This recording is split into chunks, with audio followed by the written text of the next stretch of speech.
Hey there guys, it's Klay here back again with another video.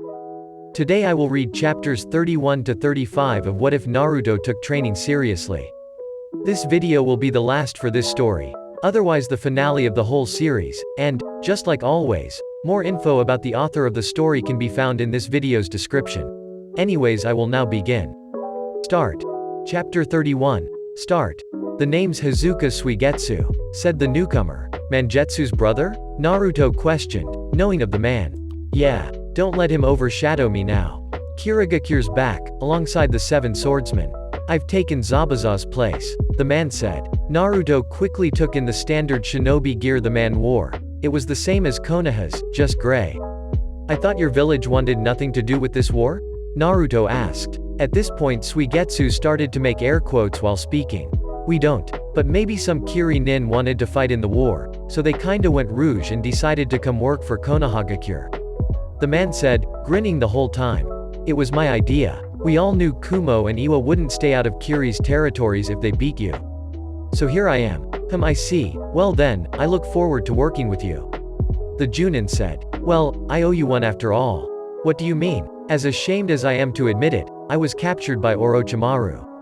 I escaped when you dropped that big-ass toad on Outpost 10 in the war with Otto. Ah, I see. Glad to help. Anyway, let's get down to the details. Interrupted Shikamaru. The group began poring over the plans. They showed that Suigetsu would escort Naruto and his team through the sea surrounding Kirigakure. Under the cover of a cleverly made thick fog formed by Suigetsu, they would slip into the land of lightning. There was a hidden cove on the shoreline where they could get ashore. The nearby guard tower would have no knowledge of their arrival, even with a sensor nin stationed there. Suigetsu had recently developed an extremely deadly and useful version of the hidden mist jutsu that could hide even the largest of chakra signatures. Well then, when do we leave?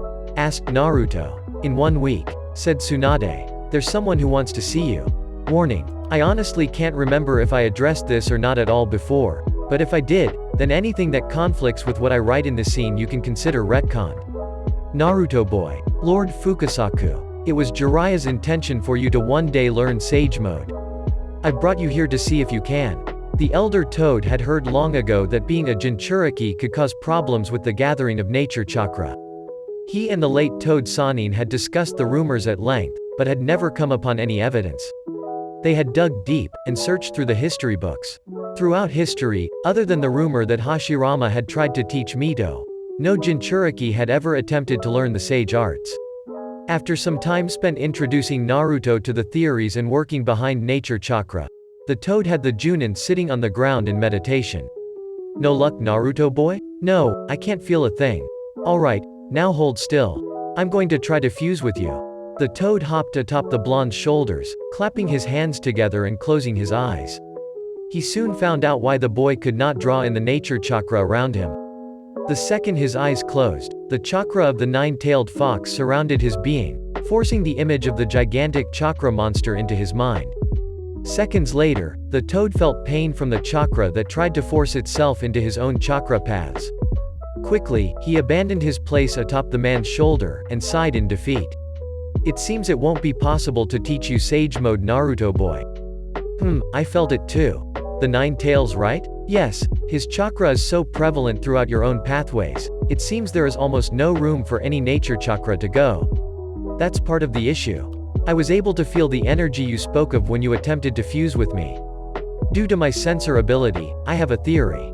I believe from what I observed, that the chakra of a tailed beast is the exact opposite of nature chakra. Not in the literal sense, but like a magnet. Except in this case, opposites repel instead of attract. Tailed beast chakra seems to force away sage chakra, meaning I can't even gather it in the first place. I see. I'm sorry to waste your time, Naruto boy. I thought I could help. It's alright, Lord Fukasaku. Thank you for your time. I got to at least see the kind of training Jiraiya-sensei put in to get to the level he was. Anyways, please come visit sometime.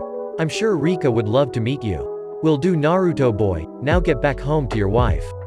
The toad said with a smile. Naruto simply nodded at the elder, giving a grin in reply. The aged toad quickly formed hand seals, and sent Naruto back to his village. The green creature sat quietly, remembering something Jiraiya had once said. Sage mode would be a game changer for him, yes. But if he learns Minato's jutsu, along with having the 9 tails, that boy will be strong enough to handle anything thrown his way. It seems you were right, Jiraiya boy. The toad mused aloud. Please, make sure he comes back safe, Yuta-sensei. Rika said to her former teacher. She really did not want her husband to go off on such a difficult mission, but she knew his duty to the village called for it. Don't worry Rika, we'll watch out for Sunshine, said Agus Mikazuki, one of her former teammates who was now a Junin. He spoke with almost robotic tone, and his personality reflected that voice. He had fairly long black, and slightly spiky hair. He possessed blue eyes, and was quite short compared to all the people present. The Junin wore a blue t-shirt with a large green coat about 2 sizes too big. Olive green combat pants with black combat boots finished off his slightly unusual look. He'd actually become a fairly well-known Junin in the opening stages of the war. He had a very strong water affinity, that some even said could be the closest to Senju Tobarama any Konoha nin had been since the second Hokage's death. You have our word, we will do everything we can, spoke the almost crazy-looking swordsman beside Mikazuki. Thank you Kenji, said the brunette. The man was her other teammate, Luka Kenji.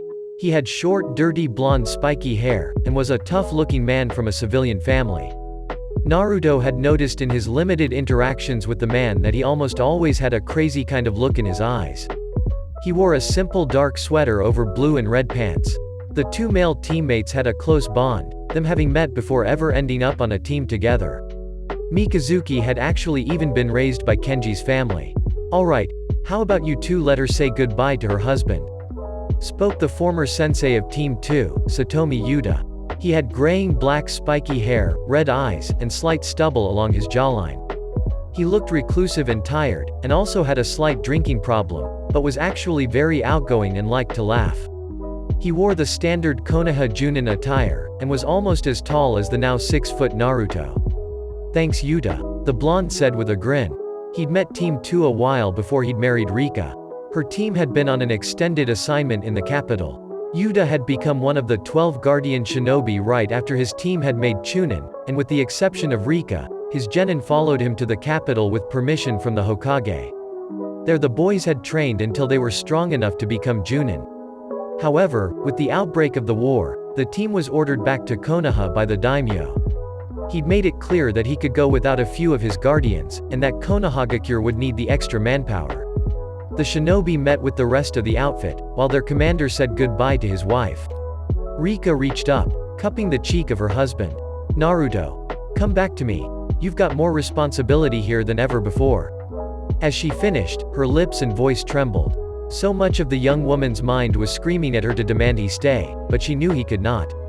Come back to us. I promise I will. I won't abandon my wife, nor my child. I don't blame my father, but I won't let this child grow up without a father like I did. I will always return to you, because you are the most important person in my life Rika. I love you, the blonde said, leaning into her hand. He wrapped his hands around her waist and pulled her to his chest before kissing the top of her head. I hate saying goodbye, because it feels like I'm not coming back, he said, lifting her chin up. So instead, see y'all later Rika. He kissed her, and before she knew it the blonde was walking down the street, his hand waving above his head. Naruto, she said quietly. I love you too, she screamed loudly. She heard him laugh loudly, and watched as he turned around to grin at her. When he turned the corner, she noticed the people staring at her, and blushed bright red. At the front gate, the blonde shinobi met up with his group. His platoon consisted of 4 Inuzuka, including Kiba. 3 Hyuga came along, among them was Neji. A familiar Anbu had come along too, as Naruto had a particular task in mind for him. The men of Team 2 were there as well, with the last 6 nin consisting of some civilian-born Junin and 2 from the Sarutobi clan. All set? Asked their commander. Yes sir, responded the group in unison. Good. Let's go. We're to meet Suigetsu by dawn, so we're going to travel all night. And with that the platoon got underway. They all knew they couldn't fail, as the mission they had could save the lives of hundreds of Konoha nin. Kasaragi Juzo was the youngest Junin in Naruto's platoon. The fresh Junin followed orders well, and was itching to prove himself. He'd been awestruck when he was told he'd be going on a mission when with the son of the 4th Hokage. He was one of 2 radio nin that had been sent along, him being the one with a long-range transmitter. He found that 2 of his fellow Junin seemed a bit excited to be able to go cause chaos behind enemy lines. The talk made him uncomfortable, so he made his way to the front of the ship to find his commander. Naruto sat at the bow of the ship, with his feet dangling over the railing. 10 of his soldiers joined him on this ship, while the other 10 were on a second boat with Suigetsu. He really wasn't sure if he could trust the Hazuka, but he didn't have a choice.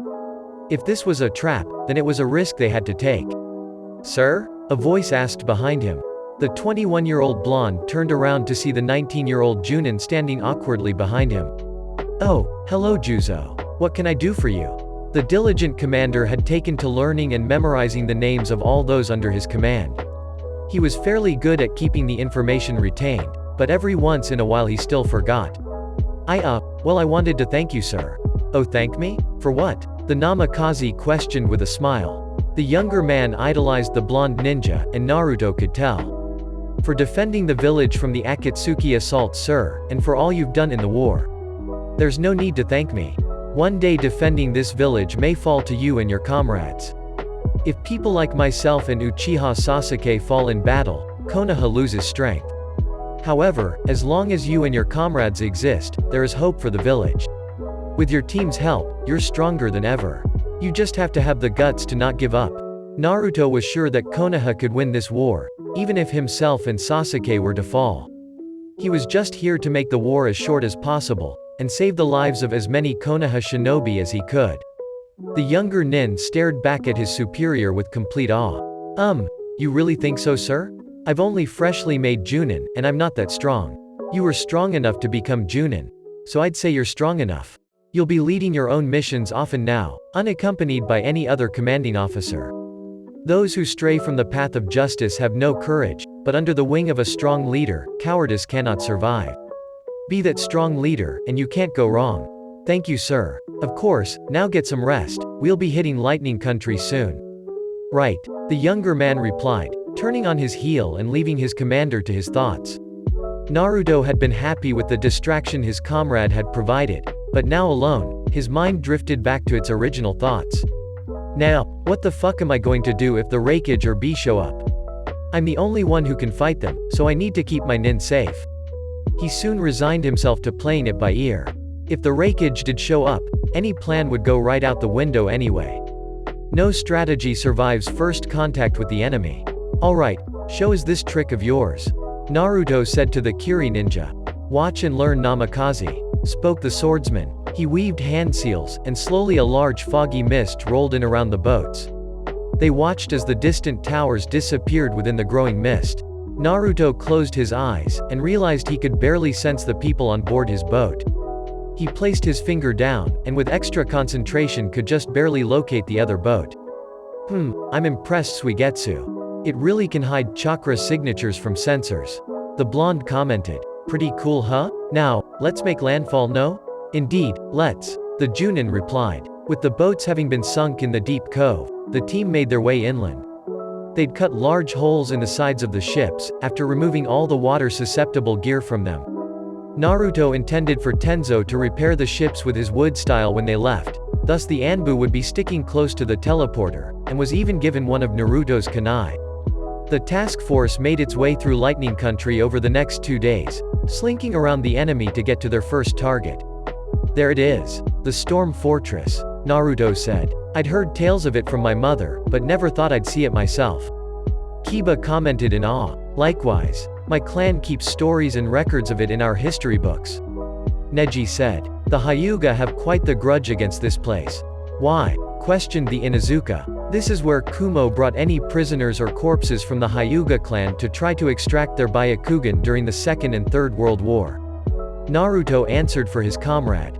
The large fortress had a very long and dated history, leading all the way back to the Warring Clans era. I see. Kiba replied solemnly. Think nothing of it, spoke the well-mannered Hyuga. We will destroy it soon enough. Over the next day, Naruto and Neji spent their time meticulously learning the patterns of the guards. The fort had played a major role in Kumo's war effort in the past, and was an important target for the Nara's plan. With the help of their thorough scouting, the team managed to strategically place large amounts of explosives on the weak points of the fort. Naruto had even managed to get close enough to place flying Raijin markers on the watchtowers, giving him the ability to put all of his shinobi in position in seconds. The blonde's sensor abilities had told him that, although the fortress garrison was large, only 10 Junin-level ninja were stationed there. Although he knew full well not to underestimate any ninja, even genin. As sunrise broke through the darkness, Chunin Haruko Ken of Kumogakure stood outside of his radio building drinking tea.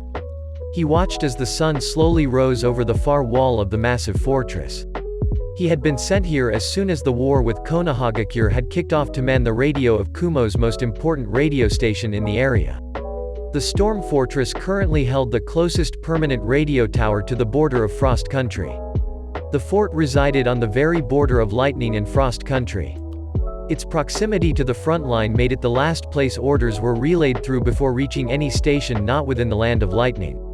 He smiled widely. If he did well, he'd likely have an easy promotion to Junin after the war ended, maybe even before. His job was easy, and he was happy to do it. He yawned loudly and stretched his limbs, feeling light-headed as he finished. Once he'd regained his balance, he sighed. Maybe once the war is over I can finally find a woman and settle due. The young man was cut off when massive explosions ripped away large portions of the fort's walls. He watched as Konoha Nin suddenly appeared along the watchtowers, and realized what exactly was going on. Recognizing a surprise attack, the shinobi immediately made for his radio.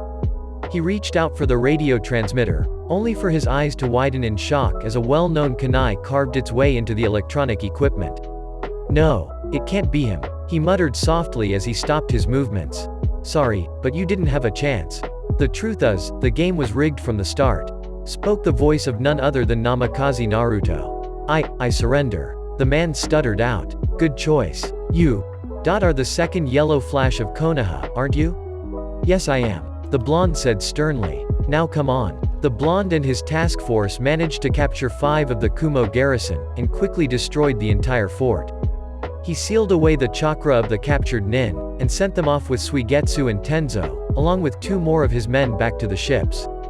There, Tenzo would create an entirely new, smaller boat that the 2 extra nin would use to take the Kumo prisoners back to the Land of Fire.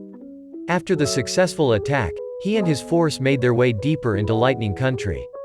They arrived at the next target soon enough, which was one of Kumo's few full-blown forward operating bases.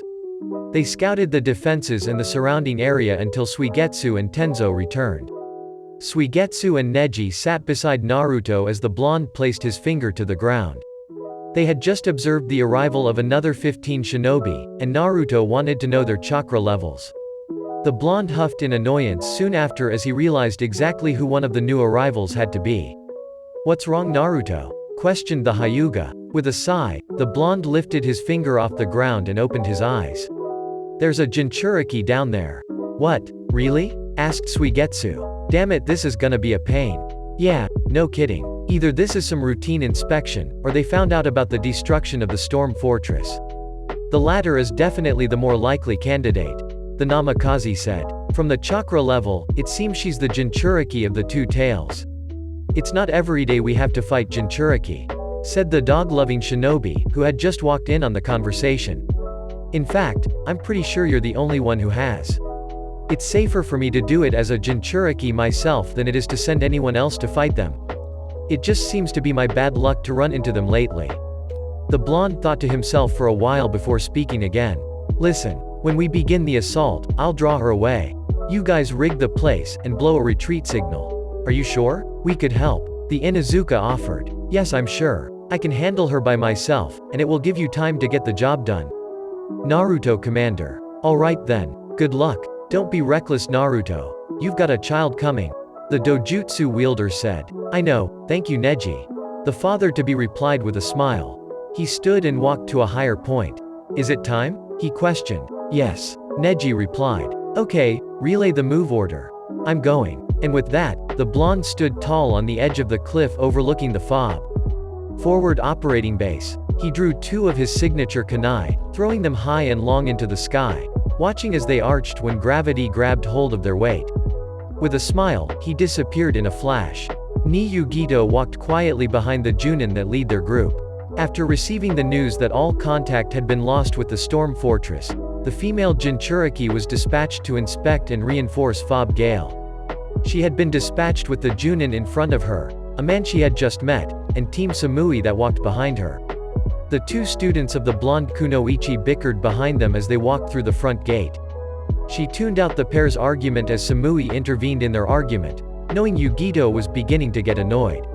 She glanced back at the team, only to hear the Junin in front of her yell out in pain. She spun around quickly to see him crouching down, and pulling a large kunai out of his foot.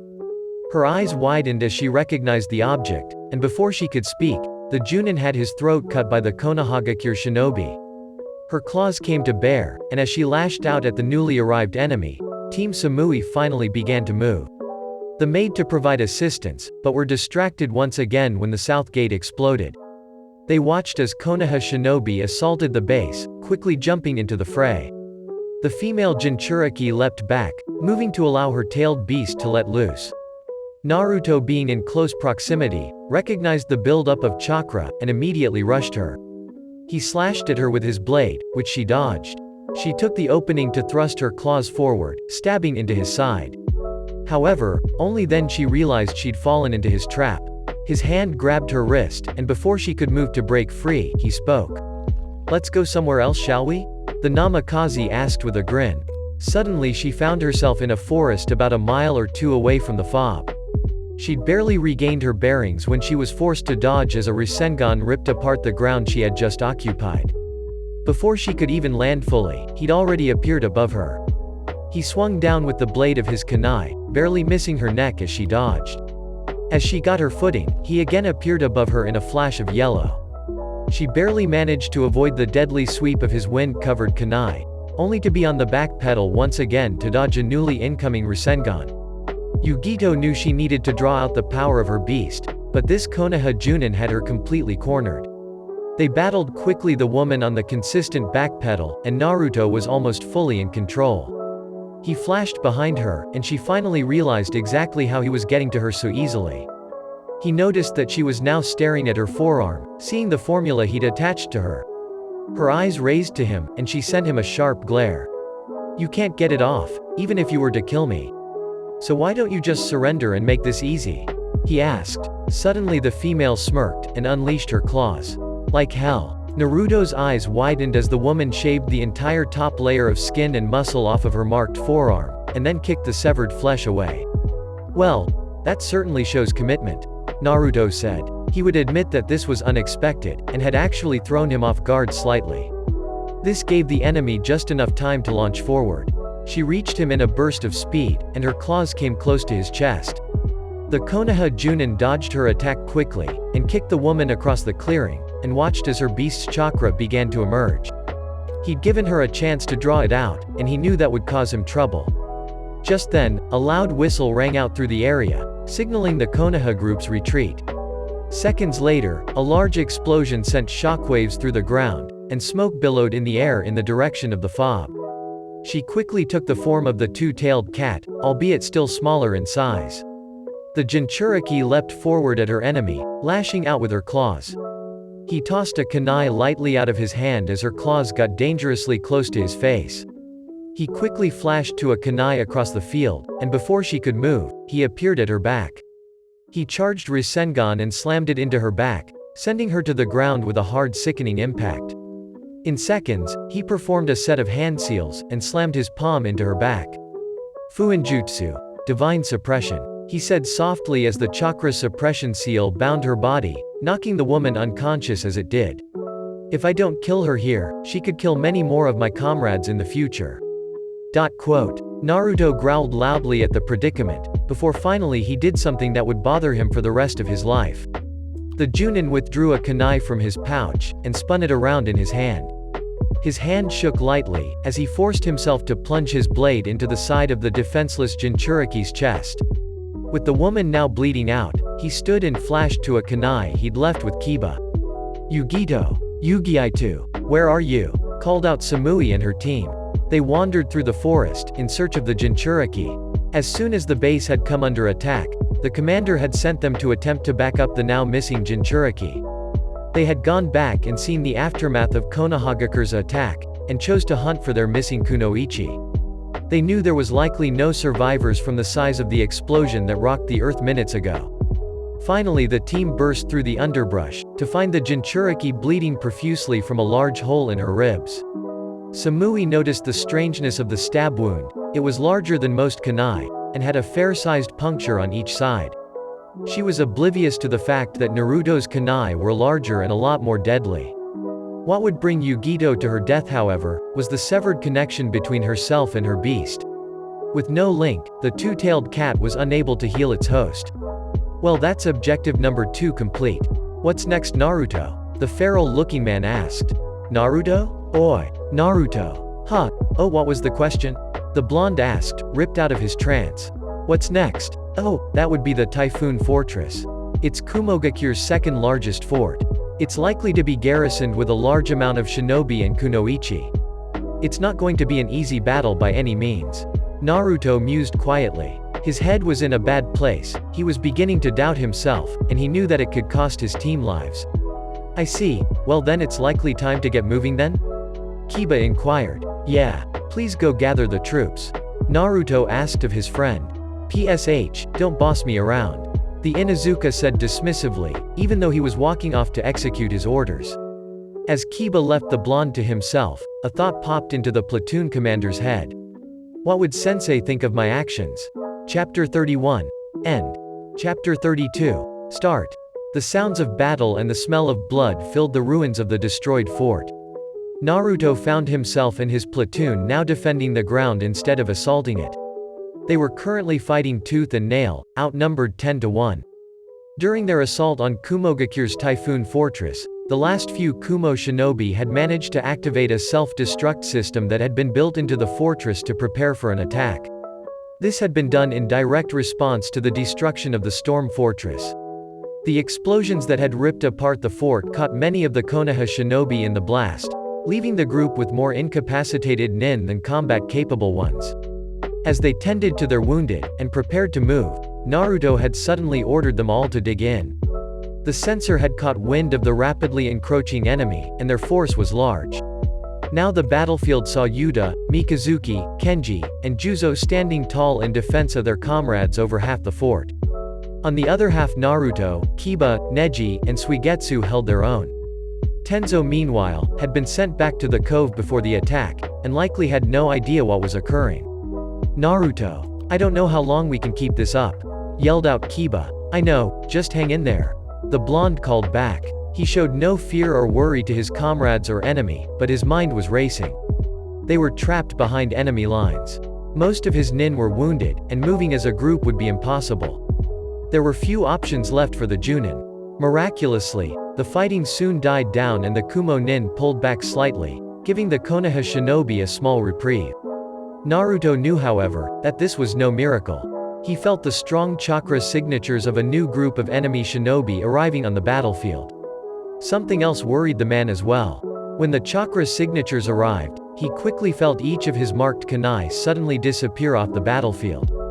Unbeknownst to Naruto, the new arrivals had blasted high amounts of electrical current into each of the kunai, enough to cause the metal blades to explode into fragments, ripping apart the sealing formula they held, and rendering them useless. A few minutes passed, and finally he noticed the strongest two chakra signatures moving close to the fort. Yellow Flash, come out and speak, called out a tough voice. They obviously wanted to have a chat, and Naruto knew not indulging their desire would spark a new assault. Slowly, the blonde hero stood from his cover, waiting for any sign of attack. When he found no ambush, he stepped out slightly, to get eyes on the newcomers. At the same time his eyes grabbed hold of his enemy, he felt Suigetsu take place by his side. When the Kirigakure shinobi caught sight of the two who had called for Naruto, he muttered 3 words. Oh fuck me. Naruto didn't give Suigetsu a response, instead choosing to answer to his opponents. What can I do for you? He asked, while also implying an inquiry as to what their names were. Of the newcomers, there were about 20 large and strong chakra signatures, with the two before him being the strongest of the group. He took in the appearance of the 2 tall men and their strangely wild but familiar look. The people they seemed to resemble were long dead, however, confusing the blonde slightly. I am Jinkaku, spoke the first man, who had large long headdress-styled gold hair. And I am Minkaku, spoke the second, who had the same hair, but it was silver. Honestly, you don't stand a chance. Surrender now, and your deaths will be painless. A few of you can live if you are compliant and give us intel on your village. Naruto stared back at the men, seeing the whisker marks all three of them mutually shared. Let us think on it? He asked, hoping against all odds for a possibility to stall for time. Hey, damn tree-hugging bitches. You have exactly 3 minutes, don't think we're stupid enough to allow you time to recover. It seemed to Naruto that the enemy was a bit overconfident, but they did have the overwhelming advantage. Naruto was already pressed for chakra, and knew that if he wanted to keep the shinobi under his command alive he couldn't leave them undefended for a second. Say hello to that plot armor. He returned to cover with Suigetsu, who immediately got his attention. Namikaze. Yes? Do you know who these guys are? They seem to be descendants of the Gold and Silver brothers responsible for killing the second Hokage.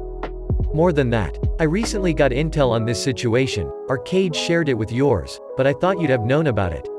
Not only are they pretty much the second coming of the Gold and Silver brothers, but they lead what Kumo is calling the second Kinkaku force. They're dangerous, Naruto. Extremely so, the swordsman said. An almost sad look gathered on the blonde's face before he sighed. Suigetsu. Gather everyone in the center. What? Why? Just do it. We don't have time. Quietly and in seconds, Naruto's small force had been gathered in the center of the fort. They only had about 30 seconds before the enemy would attack if Naruto did not show himself again. He ordered his soldiers to gather tightly together in a circle, and before any could ask why, he gave them all a look that made them immediately comply. All of the shinobi except for Naruto stood in a circle, all very confused. They were surrounded by 6 of Naruto's kunai. He weaved through hand seals quickly and quietly while staring at the ground. As he finished, he clenched his teeth hard, before raising his eyes to meet Yuta's, who stood closest to him. Yuta. At this moment, the other Junin and the combat-capable shinobi beside him realized exactly what the blonde had planned. Get them back to the village safely. I'll catch up soon. Also, that's an order. The blonde said with a soft smile and stressing the last word. Kiba's eyes widened, and he called out while jumping forward, Juzo and Neji following suit. Like hell. Flying Raijin. Final retreat. Naruto said quietly. A bright flash filled the interior of the wrecked fort's walls, grabbing the attention of the surrounding enemies. Tenzo stood roughly a mile from the cove, waiting patiently for anyone from his team. He was concerned something may have gone terribly wrong, when he heard a snap come from the direction of the fort his group had set out to attack. They trailed out of the forest, carrying each other and helping the wounded who could stand walk. They looked bruised, battered, and half dead. But the wood user caught onto something else, they looked sad. Tenzo stared as his entire platoon -4 appeared before him. They seemed to be as confused as he was. What happened? Yuta walked at the front of the group, and raised his eyes to meet Tenzo's.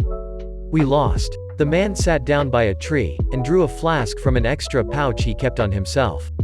He took a long drink from it before beginning to explain the situation to the Anbu. God damn it, Kiba, Naruto yelled. You weren't supposed to stay. As he yelled, he dodged strikes from the strong shinobi that were currently facing him and the others. You're not the only one who refuses to abandon his friend's idiot. You're lucky I picked up on your stupid plan. The animalistic shinobi called back. As soon as he finished, he launched into a fang over fang attack alongside Akamaru. Naruto had used a jutsu based off of the Flying Raijin, Guiding Thunder technique. It was used to transport a large group of people a long distance away. Unfortunately, the farthest kunai away from the fort where they had been, was still within range of any decent sensor in the Kumo group. He'd known if he hadn't stayed as bait, the enemy would have immediately went after the retreating Konoha shinobi. The whole goal was to get you out safely. The blonde yelled back, throwing a kunai at Jinkaku.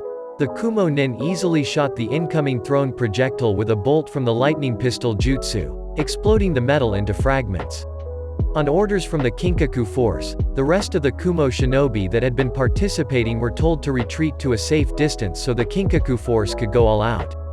All of the ninja in the special force were strong in their own right. Focus Namikaze, or we'll kill you here. Jinkaku yelled, jumping forward at him. While more of the Kinkaku force engaged Kiba, Juzo, and Neji, the second of the two brothers also charged at Naruto. Naruto's eyes shot wide as he felt a familiar chakra emerge from the pair, and he voiced his surprise in a simple question. "How the fuck do you have the Nine Tails chakra?" He was forced to backpedal as massive bolts of electricity burst from the ground around him. The two men had immense skill with lightning style, enough to send it through non-conductive material. The pair seemed to have endless amounts of fun fighting the second yellow flash, and each had a permanent smile on their face. The brothers developed a version 1 Nine Tails cloak around them and laughed. There was a surprisingly interesting boy who originated from the fire temple that fell into our hands. Someone had sealed residual chakra from the attack on your village in the boy, and let's just say we made use of him. Seconds later found Naruto and the brothers dueling it out in an extremely fast-paced fight. Naruto was forced into a situation where they wouldn't even let him let go of his kunai, meaning the blonde had limited use of his flying Raijin. However, this did not mean the shinobi was out of his element. His natural speed equaled their own, even with the Nine Tails cloak. When Naruto combined his speed with his skilled use of the body flicker though, the brothers almost completely lost their advantage. As the blonde parried blows, and landed his own strikes, he sensed something that nearly terrified him. He realized that Kiba, Juzo, and Neji were nay at their limits, but something else struck fear for the lives of his comrades into his heart. Juzo. Duck. Had he not flashed to the radio nin to push him down along with the shinobi's own dodge? His head would have been ripped off by the Raikage's lariat. He was too late however, to stop B from taking off Neji's arm with a sword.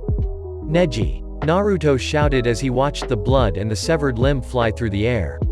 He sped to the side of his injured comrade, pulling the man away from the enemy. He set Neji beside Juzo, and was forced to flash away to stop Kiba from being destroyed by the Gold and Silver brothers.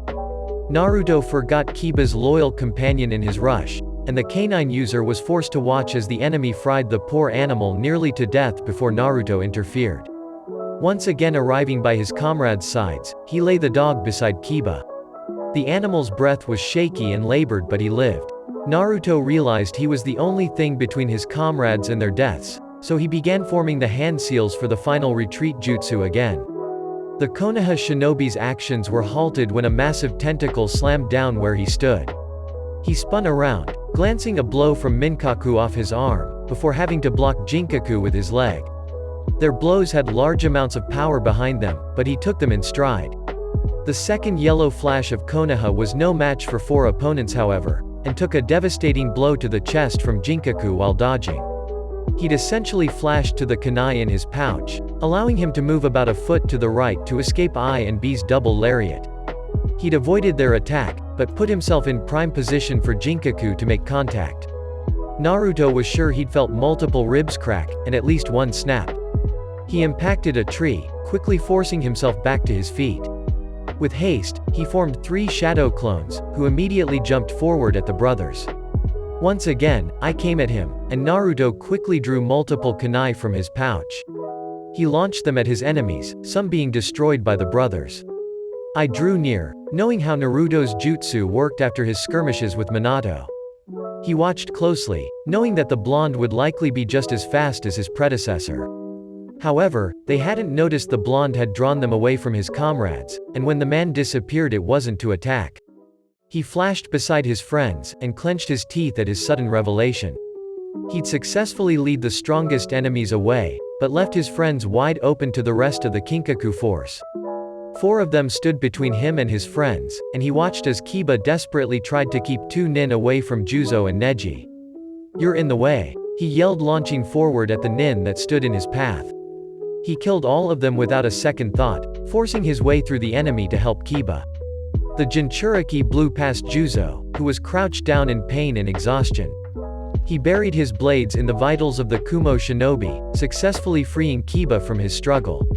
As Naruto let out a sigh of relief, he spun around to stop the incoming enemy, who'd already cut through his clones, only to be greeted with a horrible sight and a sickening wet stabbing sound. He was shocked as he watched Juzo's head roll on the ground, and growled at the sight of 8 different swords being buried in Neji's chest.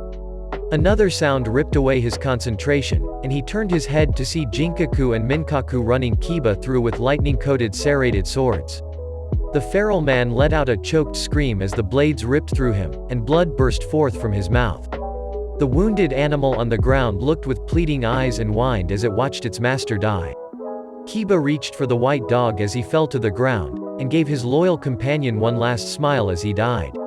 The surviving Konoha shinobi was ripped away from his shock when he felt B close in on him. He sidestepped at the last second, managing to avoid fatal damage from his enemy. A blade cut through the side of his chest, deep enough to heavily wound the blonde. In his shock, his sensor ability had nearly shut down, and had he not managed to rein in his composure slightly, B might have killed him. Naruto ignored the growing pain, and leapt back to his only surviving comrade. He scooped up Akamaru into his arms while throwing a kunai to the trees before he flashed away with the dog in tow. He leveled a glare at his enemy while he comforted the wounded canine. They stared him down, knowing that chasing him would be a fruitless effort. "Jinkaku, Minkaku, take the Kinkaku force and find the rest, leave no survivors," said the Raikage before turning to his brother. "B, stay here in case this one decides to come back," he said, pointing to Naruto. "I must return to the village." "Of course bro, if that's what you say, Su," replied the eccentric shinobi. "Oh my god, I apologize, I cannot even think of how to write his speech." The Jinchuriki sat down, and the cage turned to face the Namikaze once again. "If you were anyone else, you would not have survived coming into my country." Naruto leveled a glare at the hulking man in return, before he turned around and launched a kunai far away into the surrounding area. He proceeded to throw and flash to kunai repeatedly, putting large distance between himself and the enemy. Soon enough, the blonde hunkered down as night began to fall. He tended to the wounds of himself and Akamaru. As he worked, the dog weakly whined. Pain constantly coursed through its body, but the pain of losing his master was far worse. "I know boy, I miss Kiba too." He patted the dog's head lightly, and looked directly into the animal's eyes. "Akamaru, I'm sorry I couldn't save Kiba." The large canine whimpered quietly in response, before lightly licking the face of the prodigy. Naruto formed a few shadow clones, and he and the dog curled up together to sleep. "It's been over 6 hours Yuta, we haven't seen those 4 anywhere. Not to mention the other 2 we lost on the way back. We should go search for them," said one of Kiba's cousins. "I'd like to say yes, but Naruto gave a strict order." "I'll go, I can handle it," spoke up Tenzo. "No, you will come too, you're the only one that can quickly repair the boa." He was cut off when Tenzo created a massive shield above them with his wood style. A distinct chorus of hundreds of kunai hitting wood rang out, and the Konoha shinobi were forced into a new fight. They'd been lucky the Kinkaku force strangely had no sensor nin. Naruto had actually killed the 2 who filled that role in the Kinkaku force. But unfortunately that didn't mean they couldn't track. Suigetsu fought against one of the newly arrived pseudo-Jinchuriki along with Kenji, while Tenzo and Yuta took on the other. As the battle began to involve the still wounded shinobi and the rest of the Kinkaku force, Tenzo began to take control of the situation. While the Gold and Silver brothers were fearsome opponents, Tenzo was likely one of their worst matchups. The ANBU's skills played a gigantic role in their survival, but he wasn't enough to overpower the duo of brothers. All the Konoha shinobi could do was fight a slow-losing battle while on retreat. Hours before the battle that would take place between the Kinkaku force and Naruto's platoon, dawn had come and Naruto walked slowly through the trees. The Nine Tails had done a tremendous job at healing his wounds, but he was still exhausted. He hadn't been able to sleep, and he'd torn open his field stitches in his tossing and turning, forcing the Jinchuriki's healing process to restart. After all the fighting, he had burned quite a bit of chakra, and still favored his side. Not to mention, carrying Akamaru in his wounded state helped nothing. The large animal had struggled to keep up, so Naruto had taken it upon himself to carry his new charge. At the very least, Naruto intended to return Akamaru to the Inuzuka, and personally apologize for his failure to protect Kiba, and his failure to retrieve his body. Well, at least he considered it a failure. He'd sent about 10 clones to attempt to retrieve the bodies of his fallen comrades, but if the enemy Jinchuriki still stood guard over the fallen fort, they likely wouldn't have the opportunity to seal away the bodies. Considering it was well known that B was a perfect Jinchuriki, shadow clones could only do so much against a tailed beast. The possibility also arose that the Raikage may have returned. He figured he'd find out soon enough. He was currently moving to where he could feel the chakra of 2 of his Junin. They must have been separated from the group. There seemed to be the chakra signatures of 3 civilians as well, but something was off, they felt. Distressed? The blonde quickened his pace, moving toward where his fellow nin were. He arrived shortly, and found a small farmhouse. He heard commotion coming from the building, and cautiously made his way forward. "Let her go," came a shout, undoubtedly from a female civilian with a lightning country accent.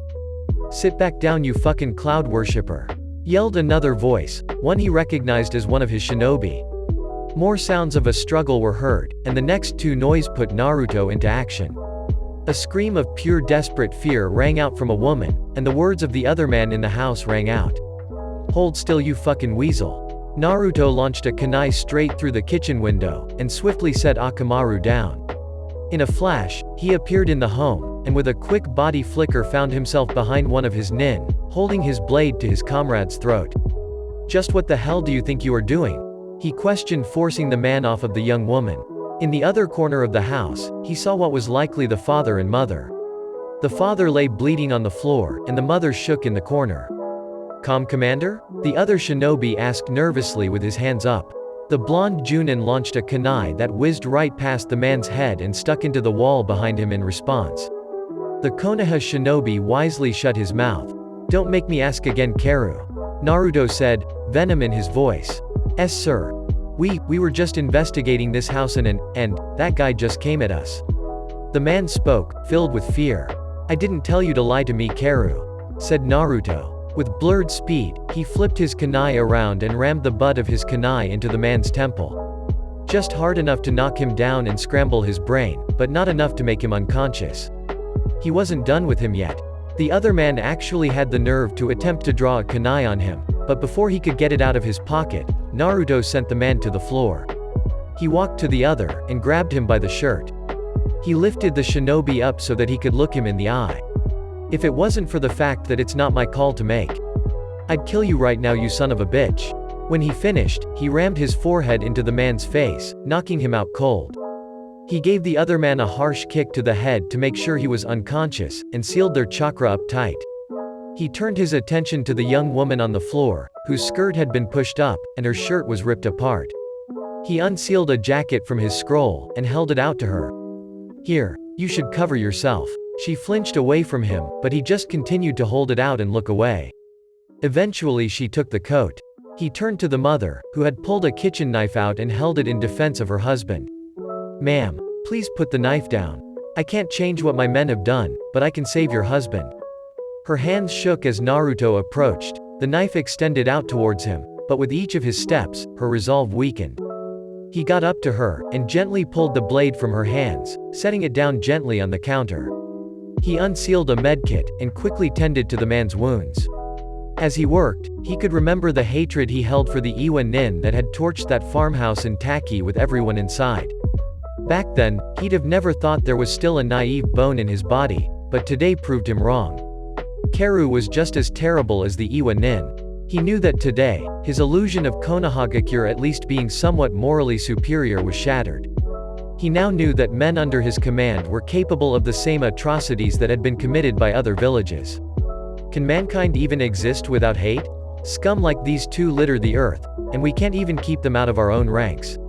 Sometime later, Naruto gave his absolute best apologies for what had happened, but he knew it wouldn't change the way the family likely now thought of Konohagakure. He assured them that if he had his way, they would be thrown in jail for the rest of their lives, but the family wanted them executed on the spot. A part of him wished he could, but that was the Hokage's call to make, not his. He left the home shortly thereafter, and was soon greeted with the arrival of his clones, and the memories of one as it burst when it saw him. The rest carried the bodies of his friends. And he gave a small sad smile at the though that they would at least be buried in Konohagakure. The memories of what went down flowed through his mind. His clones arrived on site, being greeted with the sight of Killer Bee standing over his fallen friends. The large man took a fighting stance, but one of his clones waved his hands in surrender. "Wait please, we're just clones. We'd desperately like to take the bodies of our comrades back home." Yo, even in your state, you came back for your friend's dough?" Naruto almost deadpanned at the man in response. Yes, their families would be deeply troubled if I don't at least give them a chance for a proper burial. You're likely the man who killed Yuji Ito, no? So why the hell should I let you go?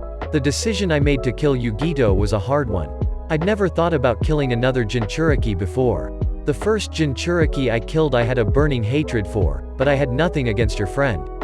A long time ago, when myself and the Kazekage, Gaara were genin, I made a statement. I told Gaara when I beat him, that I wouldn't kill him, and that I would be his friend because we Jinchuriki need to stick together. Those words haunted me when I killed Yugito. I wish the world wasn't like this be. I'd much rather have friends than enemies, but this war. Yugito and I were just on opposing sides. Naruto, the son of the great Minato. I think I'm gonna let you go. You're much like your father, and he wasn't a bother. These words you speak, they might just bring peace. Now get going. Take your friends, cuz time's a flowin'. Thank you B. Naruto said. Thank you B. He said aloud himself. He carefully picked up Akamaru again, and they made their way back to where the platoon should have gone. Sure, any clone could have carried the dog, but he felt personal responsibility for the safety of his last living comrade from his group of 4. Well, 5 if you count Akamaru himself. Soon enough Naruto found his platoon. He was greeted once again with a battlefield. 1 Hyuga, 1 Inuzuka, and both Sarutobi, along with 2 more of his civilian-born shinobi lay dead or dying on the battlefield. The 7 survivors were fighting a losing battle at the edge of the cove. It didn't help that the watchtower on the shore had been alerted, bringing a few more Kumo nin to the conflict. Naruto had 2 of his clones take Akamaru from him, and he himself quietly and quickly joined the battle. As one would assume, when the flying Raijin is combined with the element of stealth it is nearly impossible to defend against. With this, he wiped out half of the Kinkaku force along with all of the reinforcements from the watchtower before the Gold and Silver brothers took notice. Once they did, Naruto fought openly alongside Tenzo. With Naruto's arrival, the battle became much less one-sided, especially with the addition of Naruto's now fairly restored chakra pools. He'd gained enough back during his travel to the coast, and was now in fair fighting condition. As it turned out, the combination of Mikazuki and Suigetsu was an extremely deadly one. Between them, it seemed water became an absolute danger for any enemy on the battlefield. The leaders and survivors of the Kinkaku force soon realized their inability to continue fighting their targets. They wisely chose to retreat, and at what would likely be the ire of the Raikage, they let the Konoha shinobi escape. A loud angry sigh rang through the office of the Raikage. So you let them escape? Yes sir, we failed your orders. Well, no matter. Namikaze will be killed eventually during this war if I have a say in things. Jinkaku, Minkaku. You bring honor back to your bloodline, and no longer will the betrayal of your ancestors stain your name. Thank you sir, it means a great deal to us. Good. Now dismissed. The large man ordered. After they left the room, he snapped the arm off his chair in anger. That damn blonde asshole is too fast to kill. There's not a shinobi on this planet that can match his speed. A strange chuckle rang out as the door crept open, and a man in strange robes walked out. I might be able to help you with that. There is one. But he no longer lives. Just who the hell are you? The Raikage shouted, slamming his fist through his desk. Well, if we can talk business first, I'll tell you. As the group made their way through the gates of Konohagakure, Naruto turned to look at Yuta. Please go to see Lady Hokage first. Tell her I'll be there shortly. Something of the utmost importance must be done. I'm alright. Well, don't take too long, Naruto. The blonde made his way to the Inuzuka compound with great speed, Akamaru held gently in his arms. He knocked on the door and within a minute, Inuzuka Sume answered.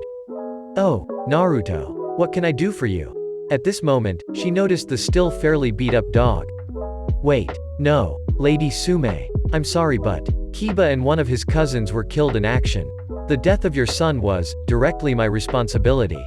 I failed to keep him safe. He said, bowing and holding out the scroll containing his dead friend's body. Sume had let the blonde boy into her home a few times for meals when he and Kiba would play together. She had always known he was the son of the red and yellow couple. The feral woman had always liked the kind young boy, and she knew his heart hurt nearly as much as her own at that very moment. Oh Naruto, it's not your fault. Come here boy, she said, grabbing the scroll before pulling the taller man into her embrace. The matriarch of the clan growled lightly as she fought back tears, and soon enough Naruto let just a few of his own drip down his cheeks. "Would you like me to tell Hana for you?" he asked. "No, that's all right, Naruto. Thank you for bringing Akamaru back. He may never serve as a ninja hound again, but he'll definitely live." After a few minutes spent with the clan leader, Naruto departed the home with a sad smile. His next stop was the Hyuga compound. He was about to deliver news of the death of a clan prodigy, along with another of the clan members' deaths. The Hyuga had always been a proud and emotionally closed-off clan, so he wasn't surprised when no tears came from the clan leader. Tears that did flow, however, came from Hinata, as she had stood next to her father as he delivered the body and news of his fate. She cried even more when he pulled her aside after, and let the kind woman know the fate of her boyfriend as well. "I'm sorry, Hinata," he left with that, as she spoke no words through her tears. Naruto had a final stop at a place he had not wanted to go. The Hokage would be pissed if he took much longer, but he dreaded this visit. He knocked on the door, and an older woman answered quickly. "Oh, hello, do I know you? Perhaps you're a friend of Juzo's? I'm sorry, but he's on a mission right now. Ma'am, please forgive me. Your son was killed in action under my command," he said, holding his arms out with the scroll containing Juzo's body. "My Juzo is dead?" The fit that followed deeply hurt Naruto. Seeing the pain of the people closest to his fallen comrades, he deployed clones to do the rest of the notifications of death. He personally delivered the news to the three who had died in an attempt to help him survive. But he wouldn't let some messenger be the bearer of bad news to anyone else either. All of them had died under his command, and he would do this himself, even if it meant using clones. Finally, Namikaze Naruto stepped through the doors of the Hokage's office, and found Yuta and Suigetsu there. It seemed the rest had been sent home. "Naruto," said the blonde Kage. "Ma'am, Namikaze Naruto reporting back from a complete S-tank mission. I'd like to report that, despite our success in our objective, my unit took mass casualties. I took it upon myself already to deliver the bad news to each family already, but I'd like to request that you send a Yamanaka by each home to see if they can help with the grieving." "That will be done. Now what about these two?" she questioned, throwing the files of the two arrested Konoha shinobi on the desk. He responded with a full report, and it was quickly decided that Tsunade would make an announcement to all of Konohagakure's shinobi about the atrocious acts of the two men, and they would be thrown in a maximum security prison for the rest of their lives. Hopefully this action would deter this kind of thing in the future. After more conversation and detail sharing, the other two ninja left the room, and Naruto asked his Hokage if there would be anything else. "No, Naruto, that is all. Please, return home to your wife." "Yes, ma'am," he said, turning and stepping through the door. Before he closed it, however, she spoke to him. "Naruto. Yeah? It's really not your fault, kiddo. Sure as hell feels like it, granny." He responded with a sad and bitter tone. Chapter 32. End. Chapter 33. Start. Naruto could sense Rika's chakra as he entered his home. His wife slept soundly in their bed, and Naruto made a point to be quiet as he came in. The male of the household silently placed his gear in his closet, and began stripping down. He made his way to the shower, and sighed as he ran his fingers over his now healed scar that had completely disappeared. His teeth clenched, and his body shook as thousands of thoughts ran through his head. My friends come home in scrolls and I come home without even a bruise. The Junin clenched his fists and released them before taking a deep breath. With a few quiet steps, Naruto pulled the shower closed behind him, and let the water run over his body. In all his fights, and all his injuries, only one had been severe enough to leave a scar. It was one he'd gotten on purpose as well, and he'd never felt the lasting effects of a battle on anything except his mind. He rubbed the place where Sasuke had ran his arm through his chest. One scar. That was all. How many of his comrades had died fighting beside him, or even to protect him? How many had he lost because of his own shortcomings as a leader? Most would say it wasn't his fault, but to Naruto the well-being of everyone in the village fell on his shoulders. The night of the pain attack, he'd promised himself that he would watch over the village as his father and pseudo-grandfather had before him. He would never break that promise, but he hadn't fully understood the weight of that promise at the time. A Hokage would need to actively send shinobi on missions where they could die. A team or platoon leader had incredible responsibility placed on their shoulders. A Hokage, however, shouldered that responsibility day in and day out. It would never leave, not even while they slept. Naruto was finally understanding what it took to be Hokage. Sure, the recognition and strength mattered, but not nearly like the pure willpower it took to make those decisions that no other could. Naruto sighed loudly. His thoughts were all over the place. Kiba would be confused if they'd have been having a conversation. He'd been close with the feral man as children, and now he regretted not ever spending much time with his childhood friend. Speaking of which, I need to catch up with Shika and Choji soon. Hey, maybe I could get the whole class together. The blonde smiled to himself as he finished out his shower. Once he felt clean, and a little bit more relaxed, he stepped out and brought himself to the mirror. The Junin's once bright blue eyes seemed a bit darker now, and he couldn't help but wonder if his father had ever looked the same. Alive but slightly lifeless eyes. He desperately wanted to have a chance to speak to his mother and father again, but he knew that could never happen. Shit. I really do look like Dad, he said aloud. With a sigh, he stared down at the counter, and soon the maelstrom of emotions inside him erupted. Naruto clenched his teeth as silent tears fell from his face. God damn it. He walked backwards from the counter, and when his back lightly touched the wall, he resigned himself to slide down. Everything in his life leading up to now was roaring through his mind. All of the emotions that he had decided to bottle up when he was younger finally began to rise to the surface. Every bit of anger and sadness he'd ever kept inside now rose, and he hated feeling like this. The blonde preferred to feel happy. He liked it, and he liked his life. The time he spent with his wife would always make him happy, and it angered him that other emotions from times both recent and in the past could rip him away from that happiness. His arms hung from the tops of his knees as he sat with them pulled up to his chest. The man's head hung low, and just when everything seemed completely unbearable, he felt a soft touch. The soft hands grabbed lightly onto his own, before slowly sliding up to his shoulders. The fingertips traced his whisker marks before both hands cupped his cheeks and lifted his head. Naruto's dim blue eyes slowly filled back up with brightness at the sight of his wife. The woman's red eyes stared back at him, and a soft but concerned smile filled his heart with love. Her presence alone cast away the dark cloud of sadness that surrounded him, and he briefly wondered if this was how his father might have felt when he would come home to his mother. "Naruto dear, what's wrong?" she questioned softly. He stared at her for a moment, and idly wondered why he hadn't sensed her. It came to mind that his sensor abilities did seem to be useless when he was under the effect of extreme emotions. Rika, Kiba and Neji were killed during the mission. Along with a young Junin I'd had some time to talk to who had a bright future ahead of him. She pulled the blonde into her arms, and soon enough she sat against the wall with his head in her lap. He explained to her the entirety of the events leading to the deaths of his comrades, and when he finished she asked a simple question. "Naru, do you blame yourself?" "Absolutely," he mumbled. "Do their families blame you?" "No, does the village?" "No, Rika, what are you getting at?"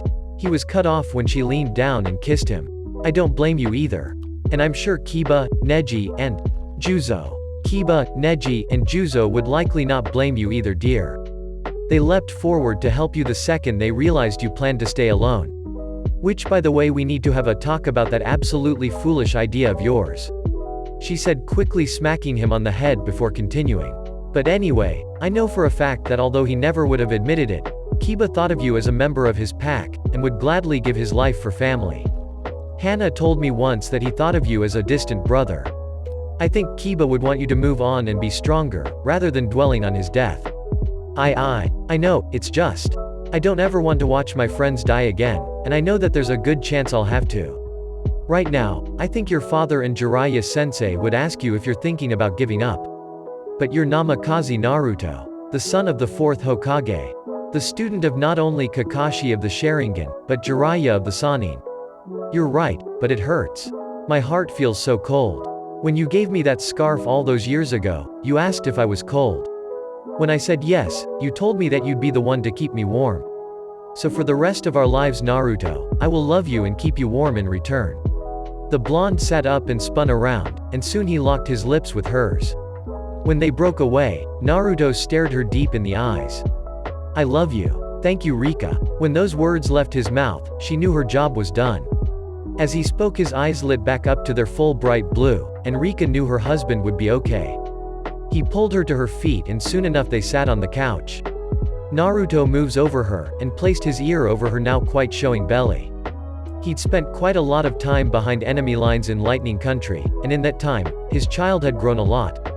In his absence, Tsunade had discovered the gender of their child. On Rika's request however, the Hokage had kept it to herself so that the couple could find out together. Tsunade knows if our child is a boy or girl, I told her not to tell me. She informed him. Wanna go find out tomorrow? He said with a smile as he pressed his face gently against her stomach. I'd love to. Rika replied with a smile. I was waiting for you to come back. It's a girl. Tsunade said with a smile. The young Namikaze family sat across the desk from her and she almost laughed at the grin that broke out on the Jinchuriki's face. Rika, we're gonna have a daughter, he said happily as he wrapped his wife up in a big hug. In response, the blue-haired woman simply rubbed her stomach and smiled softly. After a few more minutes of conversation with their Hokage, the pair left the Hokage tower. Naruto moved to pick up his wife and flash them home, but Rika stopped him. It's been a while since we've walked to the village together. Isn't that right, Naruto? She said smiling. Hey, I guess it has, huh? Wanna go get some ramen? It's been a bit since we visited Tucci. He asked, rubbing the back of his head. It has indeed. It can't hurt to drop by, but you better not spoil your appetite for dinner, got it? She replied, giving him a look that promised pain at the end. The pair leisurely made their way through the village, talking to shop owners and villagers here and there. As they stopped at a street stand, a familiar voice called out. Yo Naruto. Hey Kaka-sensei. How's it going? Naruto asked with a smile. Not bad, I've just returned to the village from the Iwa front. Finally some time off? Yeah, but not for long. You know how these things go. Hey, ain't that the truth? Looks like you might be preparing? Kakashi questioned, noticing some of the stuffed animals and toys they had gotten for their offspring. Hey, yeah, a little bit. Do you know yet? Yes, we're having a daughter. We just found out today. Rika said, speaking up. Congratulations. Kakashi said with his signature eye smile. Thank you, sensei. Is Sasuke back in the village by chance? Naruto questioned. No, but I think he's supposed to be returning sometime tomorrow. Oh, good. Maybe we could all have dinner? I'd be glad to attend. Thank you, sensei. Of course, Naruto. With that, the masked Junin left their company and the couple resumed their walk. As the day hit noon, they found themselves outside Ichiraku Ramen. Naruto lifted the cloth flap for his wife, and stepped into the establishment behind her. Well, hey there, Naruto. Tucci greeted. And welcome, Rika. It's nice to see you, Tucci, said the blue-haired woman. How's business? The blonde questioned. Without my favorite customer it's a little slower, but still going strong. The old man replied. What can I get started for you? The usual, please, sir, the woman said. Coming right up, he replied. Finally, Ayame came out from the back and at the sight of Rika and her growing belly her eyes lit up. Rika, you're so far along. Only 3 months left, she replied with a gentle smile as Ayame came around the counter. I didn't actually do all the math for the dates, so just go with it, please. Are you excited? Asked the ramen waitress with a grin. Of course. I can't wait to meet her. Rika replied. Oh? It's a girl? Asked an excited Ayame. Yeah. Now that Naruto is back we went to see Tsunade to find out. Answered the mother-to-be.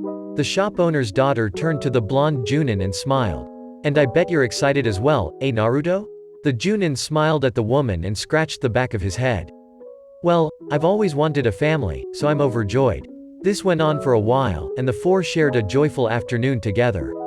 The couple said their goodbyes to the ramen shop family and began making their way home. On the way back, Naruto stopped and made a shadow clone to go invite Iruka for dinner later that night. The couple had a special request for the academy teacher. That evening, about an hour before Iruka would arrive, Naruto sat in a chair in the middle of the kitchen. Dear, are you sure about this? Questioned his wife. Of course, Rika. But, you've always been proud of it and loved it? I still do, but it needs to change, sometimes. I feel like when people look at me, they don't see Naruto. You truly are the spitting image of your father. Right? That's exactly it. They know I'm his son, but I feel the need to really distinguish myself as well. Otherwise my stone face on that mountain one day will just be my dad with whiskers. Well, that's fair. How short? Take the bangs back about half. I'm okay with them hanging down like dad's, but I want them to only reach the top of my whisker marks. Try to leave the rest pretty long though. Please and thank you. When Rika finished cutting away at Naruto's hair, he looked a bit like a new person. Rika couldn't help but remember that she once read that sometimes when someone has trouble dealing with something traumatic they change their hair, but it seemed to make her husband happy so she didn't question it. The brunette leveled her red eyes at him and held up a mirror to his face. "Do you like it? I love it. Thank you." The blonde Junin responded. "Okay, so it's like his original hair before he cut it short, but maybe a little longer. And the bangs still drop down like Minato's, but they trail off at the top whisker mark on each cheek. Maybe think of the tail of the gutsy ninja version of Naruto and add slightly more pronounced and longer side bangs like his dad's." Eventually, Iruka arrived at the home and knocked on the door. "Hiya Iruka-sensei," said the smiling blonde as he opened the door for his guest. "Oh, Naruto, you look different," Iruka said in surprise as he looked at his student. He'd gotten so used to the blonde's hairstyle that it threw him off quite a bit. "Hey, I thought you might say that," Naruto said with a chuckle. "Come on in, I just set the table and Rika should have dinner finished up." The group settled in the home and enjoyed a nice meal. That talked and laughed for a good hour before Rika got up and left the room to do dishes. "Thank you, love," Naruto said as the woman collected his and Iruka's plates. When she reached the kitchen, Naruto turned his eye to Iruka. "Sensei, I have something to ask of you." "Oh? What is it?" asked the man with quiet curiosity. "Well, you see, Iruka-sensei, would you be this child's godfather?" "What? Me? Wouldn't Kakashi be the better choice?" "Sensei, you may not be a legendary shinobi, but you possess many of the ideals you instilled in me as a child. You taught me so much, and helped me even more. The love, happiness, and life lessons you taught me are all something we'd like our child to experience firsthand from you. You're a wonderful choice, Iruka-sensei. Please do consider it." Rika cut in as she returned to the table. The man stared back in awe with a slight blush on his face. "Well, I guess if you really think so, I'd be honored," he replied with a grin while he rubbed the back of his neck. The couple smiled back at him before giving a slight bow. "Thank you, Iruka-sensei." "Sakura?" asked Sasuke as he stepped into his home. The pinkette had moved into his home after they'd been together for a year, and he'd just come back from his extended mission. "Sasuke, you're back," she called out, seeing her lover step through the door. So I am. How've you been?" he questioned. "Lonely without you here, but I've managed. The hospital was busy for a while, but it's slowed down." "Sit, I just finished dinner," she commanded. At this, the Uchiha removed his flak jacket and hung it up in their room. The pair sat down to enjoy their food, and idly chatted while they ate. Just as Sasuke filled his mouth with rice, Sakura made a comment. "So you know Rika only has 3 months left of her pregnancy?" Rice flew across the room after Sasuke choked on it and spit it out. "What?" He wiped his mouth and hid a blush. He put on a neutral face and acted as if nothing happened. "Oh, she is?" At his antics, Sakura laughed at the man. She couldn't help but be overjoyed he'd returned once again. "Maybe we should pay them a visit soon?" she questioned. "I suppose it couldn't hurt. There's a few things I need to discuss with Naruto anyway," the raven-haired man replied. Sakura put a knowing smirk on her face before speaking. "Geez, you just can't admit you miss seeing your best friend, can you?" Sakura simply laughed in response. "Hello?" asked Rika as she opened the door. Sakura's smiling face greeted her along with Sasuke, who stood behind her. "Hey," the pink-haired woman said. "Got time for a visit? Figured we'd drop by." "Of course," Rika said in slight excitement. It had been a while since she'd been able to see her friend. She'd seen her for her first few exams with the baby, but that was it. The pair came into the home, and Sakura urged Rika to sit and let her make tea for them. "How's the child?" asked Sasuke. Rika smiled at him and rubbed her baby bump before responding. "So far, she's doing great. We're very excited to meet her." Sasuke smiled lightly at his friend's wife. "I'm sure you are. Have a name yet?" "Well, no, actually me and Naruto haven't really discussed it," the woman said as she blushed. Of course he'd forget something important like that. Sasuke scoffed with a laugh. "Speaking of which," Sakura said as she entered the room with the tea. "Where is the fastest man in the world anyway?" The pregnant woman smiled back, and laughed. "Oh, he's in the shower off our room. He should be out soon enough. I'm sure he knows you're out here." "Of course I do," said Naruto, walking out of their bedroom in a blue standard Konoha uniform. "Yo, The stoic Uchiha let out a hint of surprise as he saw the blonde's new look. "Oh? You cut your hair, huh?" he asked. "Yup," he replied with a grin. "It actually looks great, Naruto," said the pinkette as she examined his new look. "Thanks," he said with a chuckle. "Rika did it, so she really deserves the credit." "Oh? Where did you learn to cut hair?" inquired the medic Nin. "I used to do it for Ryuko and a few others when we were kids." Rika smiled slightly at the good memories of her childhood. "Oh, I see." After talking for a while, Naruto gave Rika a look before heading outside with Sasuke. The two Junin stood on the balcony of the Namikaze household, both leaning against the rails looking out at the village. They stood in silence a while, each knowing that they had something troubling on their mind. Finally Sasuke broke the silence. "So, I heard that when people suddenly change their hair it tends to be because of something traumatic happening. I'd assume you got torn up over Kiba and Neji." The man questioned, as he turned to his friend. Naruto hummed quietly. "And a young Junin named Juzo. He was a good kid.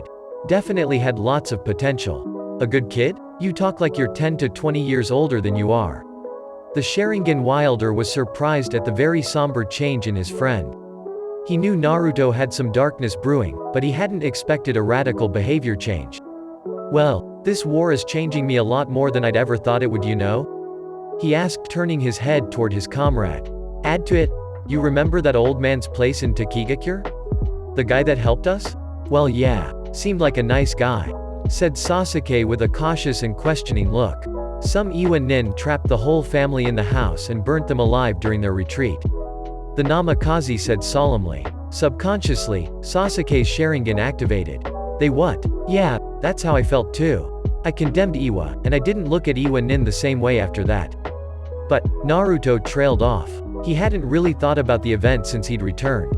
"But what?" the other man questioned. "On my way back from fighting the Raikage and losing those three, I caught up with two of my Junin." The blonde trailed off in thought as the event replayed in his head. "Naruto, you've never been one to hesitate. Just spit it out." The Uchiha was almost annoyed at how different his friend had been acting. "Right. Well, they'd broken into a farmhouse. The mother and father were there along with their teenage daughter. They stabbed the father, and while one kept the mother restrained, while the other tried to rape the girl," the blonde explained. "Wait, our own shinobi?" Sasuke was honestly surprised. He knew he should have expected something like this, but his genin days may have instilled some naivety in him. "Yeah, that's how I looked at it. No matter how much war one saw before, I always had this naive way of looking at Konoha. I thought we would always be the good guys, but I was definitely wrong," he said, relaying his thoughts to his closest friend. Sasuke let the silence settle for a bit before he finally spoke again. "I mean, I probably looked at it the same way almost. But with the way things went down with Itachi and Danzo, you could say we should have learned our lesson then." The blonde sighed before he looked at his friend once again. "That's true, isn't it? Sasuke, do you think we're doing the right thing? You and I, we've killed so many." The Uchiha thought for a while to gather his words before speaking. "In the eyes of Iwa and Kumo, we are scum of the earth who mercilessly murder their friends and comrades. In the eyes of the people and shinobi of Taki, we're the saviors who came to their aid when they needed it most. The difference between right and wrong lies in the viewpoint of those who witness our actions." Sasuke sighed and continued. "However, acts like the ones you witnessed in Taki and Lightning Country are always wrong. Non-combatants should be left completely unharmed during our petty wars. They all just want to live their lives in peace. I think it would be proper for a shinobi to attempt to preserve and protect the lives of innocents. But that duty will always bring war. And with war, the scum of the earth rise to the surface." Naruto said, understanding where Sasuke was going. "Took the words right out of my mouth, Naruto," replied the raven-haired man with a sigh. "Sasuke, where do we draw the line? In war? Wherever we need it. Naru?" asked the lovely voice of the red-eyed girl peeking her head outside. "Are you two alright?" Naruto smiled at his lover and instantly replied. "Yeah, we were just about to come in love." The group of four spent most of the day together after that, and they enjoyed their time.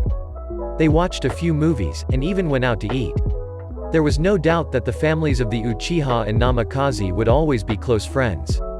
Finally, Sasuke and Sakura said their goodbyes and headed home. "Later guys," said Sakura walking down the path. "Hey Ski," Naruto said, causing the Uchiha to stop and turn around.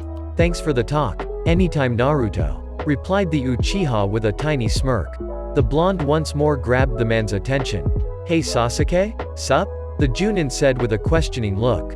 "Better pop the question soon, there's no time like the present. Or are you just a scaredy cat?" the Namikaze asked with a foxy smirk. I know. I plan to. See you round Naruto, Rika," the Uchiha said, playing the blonde's comment off.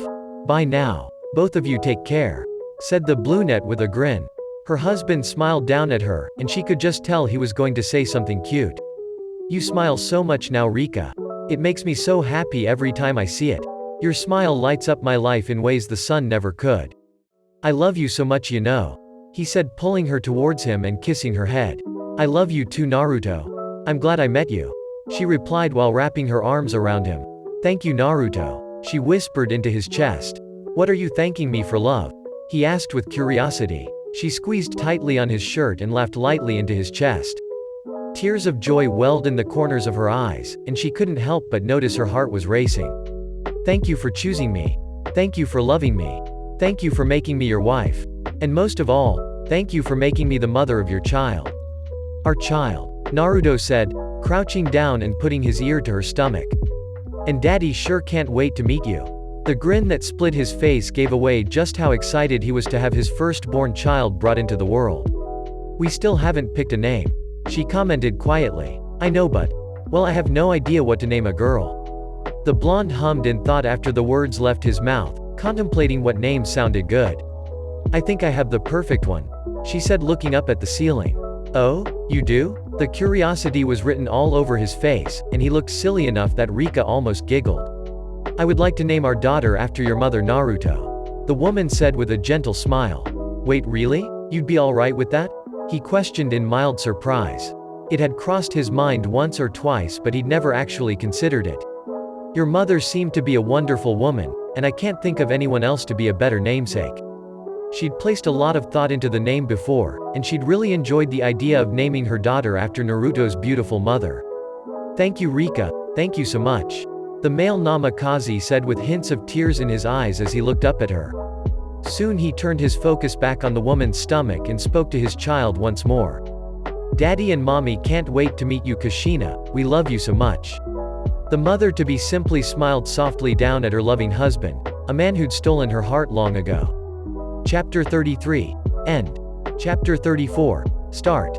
A loud noise had the Namikaze household awake at a very early hour. Naruto knew Rika was exhausted, so he immediately stood from bed. "Don't worry, I'll get her," he whispered, kissing her on the head. The blonde made his way down the hall, and smiled as he opened the door to the room the noise originated from. A baby lay in the crib, crying loudly. "Kushina, don't cry, Dad's gonna change your diaper." After the short and unflattering process, he held his child in his arms. 11 months since you were born, it's been 11 months already." He rocked his child lightly in his arms, and when he happened to lean his head down, she grabbed hold of his blonde hair. The small child tugged at his hair, giggling sleepily. "Dada." Naruto grinned at her when she spoke. She'd been saying Dada and Mama a lot. She was cute, and he loved her. She had a small mop of tomato red hair on her head that had one blue strand that stuck out from the rest. Soon enough his child fell back asleep, and he gently lowered her back into her crib. He quietly returned to his wife's side and fell asleep soundly. However, despite the happiness in the Namikaze's heart, he knew not all was right with the world, and Konoha wasn't in the best position. At first it was going well. We were at the advantage the whole time it seemed. But after I met the Raikage, we had setback after setback, and loss after loss. The sudden emergence of Lord Second's reanimation jutsu made what was beginning to look like a quick and decisive victory, into a slaughter of our own troops. By our own deceased loved ones. Naruto said, sitting atop his father's head. He looked over the village, admiring the beauty of it all. "And the worst part, is that I know I'll have to face you again." Flashback. 1 month ago. "What the hell do you mean we lost contact with the entirety of 3rd Battalion?" Naruto questioned. The radio nin before him, however, was just as puzzled as he was. 3rd Battalion had contained 6 radio nin, and the odds of an entire battalion being wiped out before anyone could relay their attack back to them was unheard of. Except for the feats of one man. I don't know, sir, they're just gone. I can't get any of them on the radio? The nin said in confusion. Maybe they're jamming us? No, I doubt it. Jamming usually results in the immediate deployment of a courier squad. I'll go myself. 2 miles south, correct? Naruto questioned. Yes, sir. Are you sure you want to go alone? We might have just lost 500 shinobi in a minute. I'd rather not lose more. And with that, the blonde tossed a kunai into the horizon and disappeared. The closer he got to 3rd Battalion's last known position, the more uneasy he felt. He had stopped suddenly when he felt it. Not only a chakra signature eerily similar to his own, but multiple of his kunai markers as well. His curiosity got the better of him, and he flashed straight to it. The sight that greeted him filled his heart with rage. Before him lay the bloody bodies of 500 slain shinobi. Blood and limbs were strewn throughout the boulder field before him, and a figure was on the horizon. Standing in the middle of the carnage stood the figure who wore a blood-soaked white cloak. It flapped gently in the wind, and the words on it were clear and easy to read. A nin stirred beside the man, and asked him a question with his dying breaths. Lord 4th Hokage. Why? Did you come back to kill us? Dad? Spinning around, the dead man stared back at his son. Naruto. Wow, you're taller than me, said the fallen Hokage. His pure joy in seeing his son managed to hold back the control of the jutsu user, but it wouldn't last. Prepare. I can't hold back. I can flash to your kunai and you can flash to mine. Right, Naruto yelled, realizing that he'd have to fight his father. What ensued was what seemed to be a ball of lightning forming on the surface of the earth. Yellow flashes filled the barren area as the father and son battered each other. Across the blood-stricken battlefield, the father-son duo would appear, locked in heavy taijutsu combat.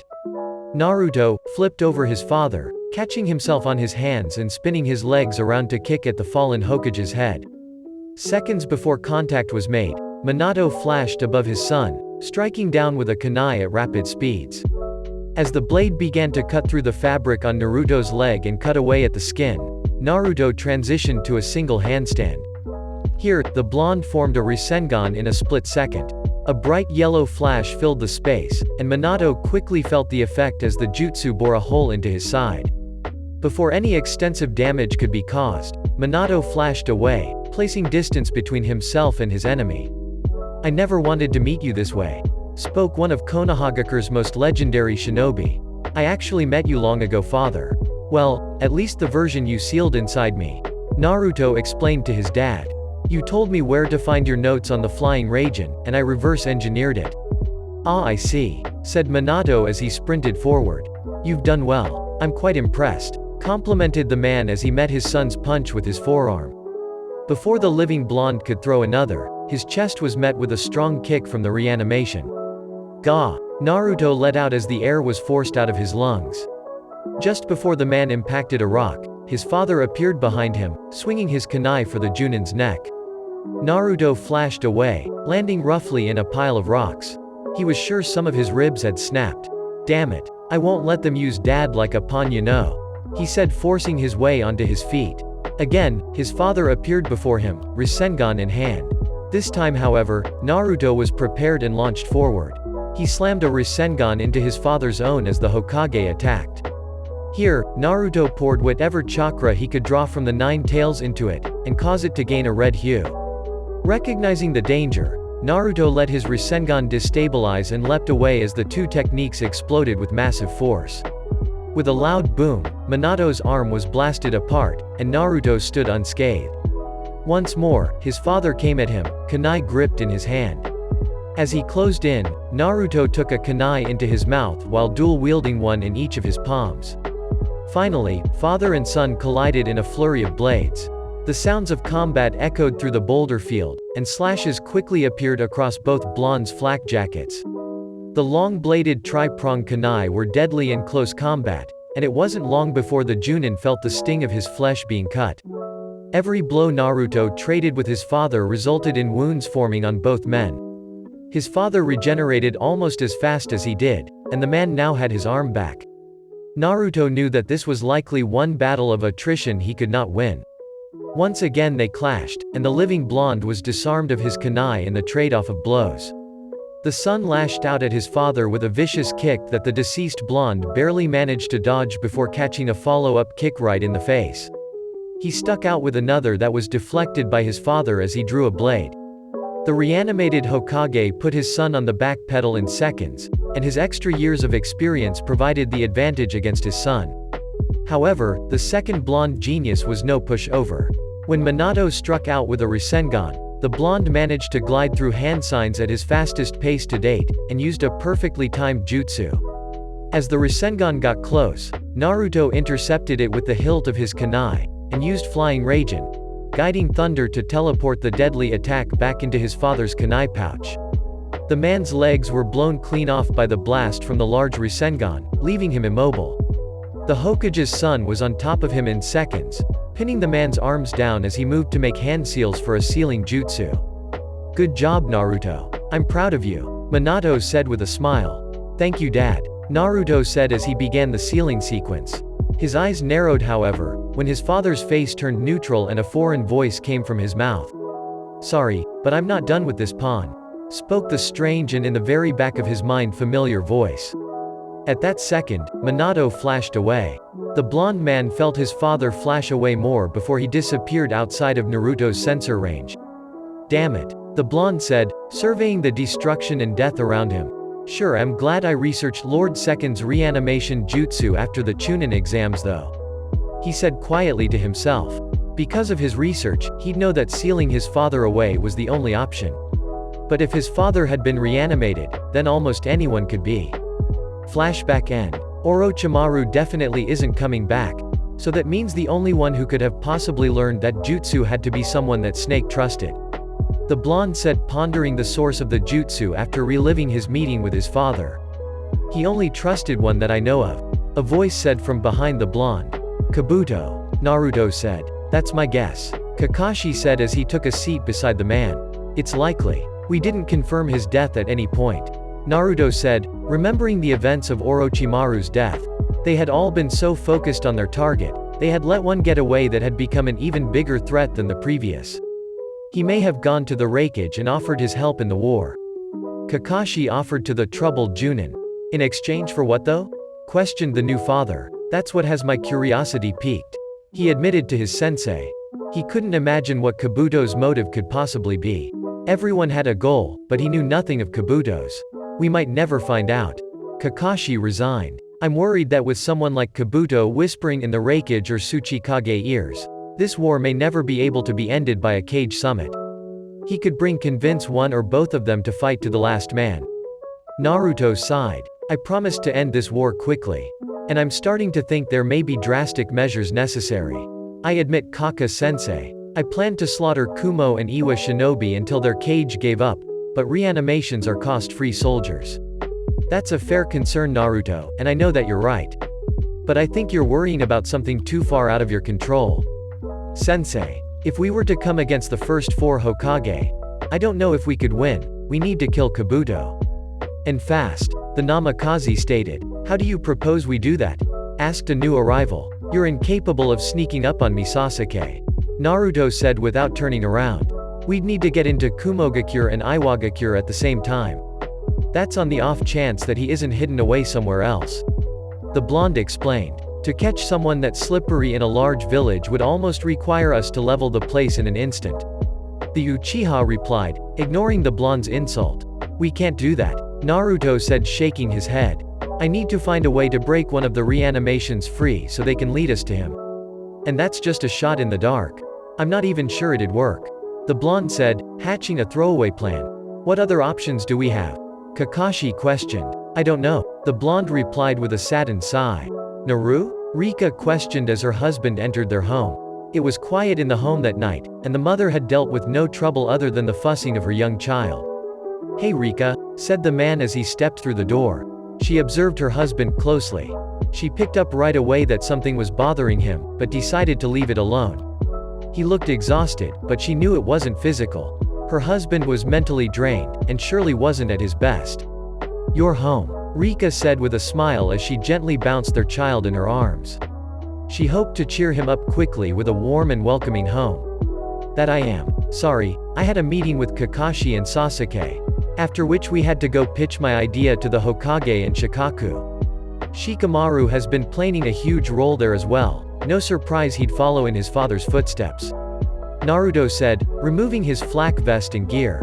He took his time removing his pouches and restocking some of his daily use scrolls with things like quick lunches and water. That's what you did, the mother pointed out. She knew he still looked up to his father immensely, even after the father and son's terrible meeting on the battlefield. I suppose you're right. He smiled. His wife was wonderful, and her mere presence was helping bring his happy mood back. How's our little girl? He questioned, approached the mother and child and played with his offspring's hair. Sadly, she's been cranky all day, replied his wife with a sigh. She tried not to tell him about these things, as she didn't want him to worry. Today, however, it just felt good to tell him about her day. Kushi, have you been giving your mama trouble? Huh? At her father's face, the child giggled and smiled back at him. You're supposed to be good for mom, remember? Please play nice, he instructed. It's fine Naruto, it's not so bad. Rika insisted. Still, I feel bad leaving you here alone so often Rika. I know I have missions but I hate to rest it all on your shoulders. The blonde replied with a frown.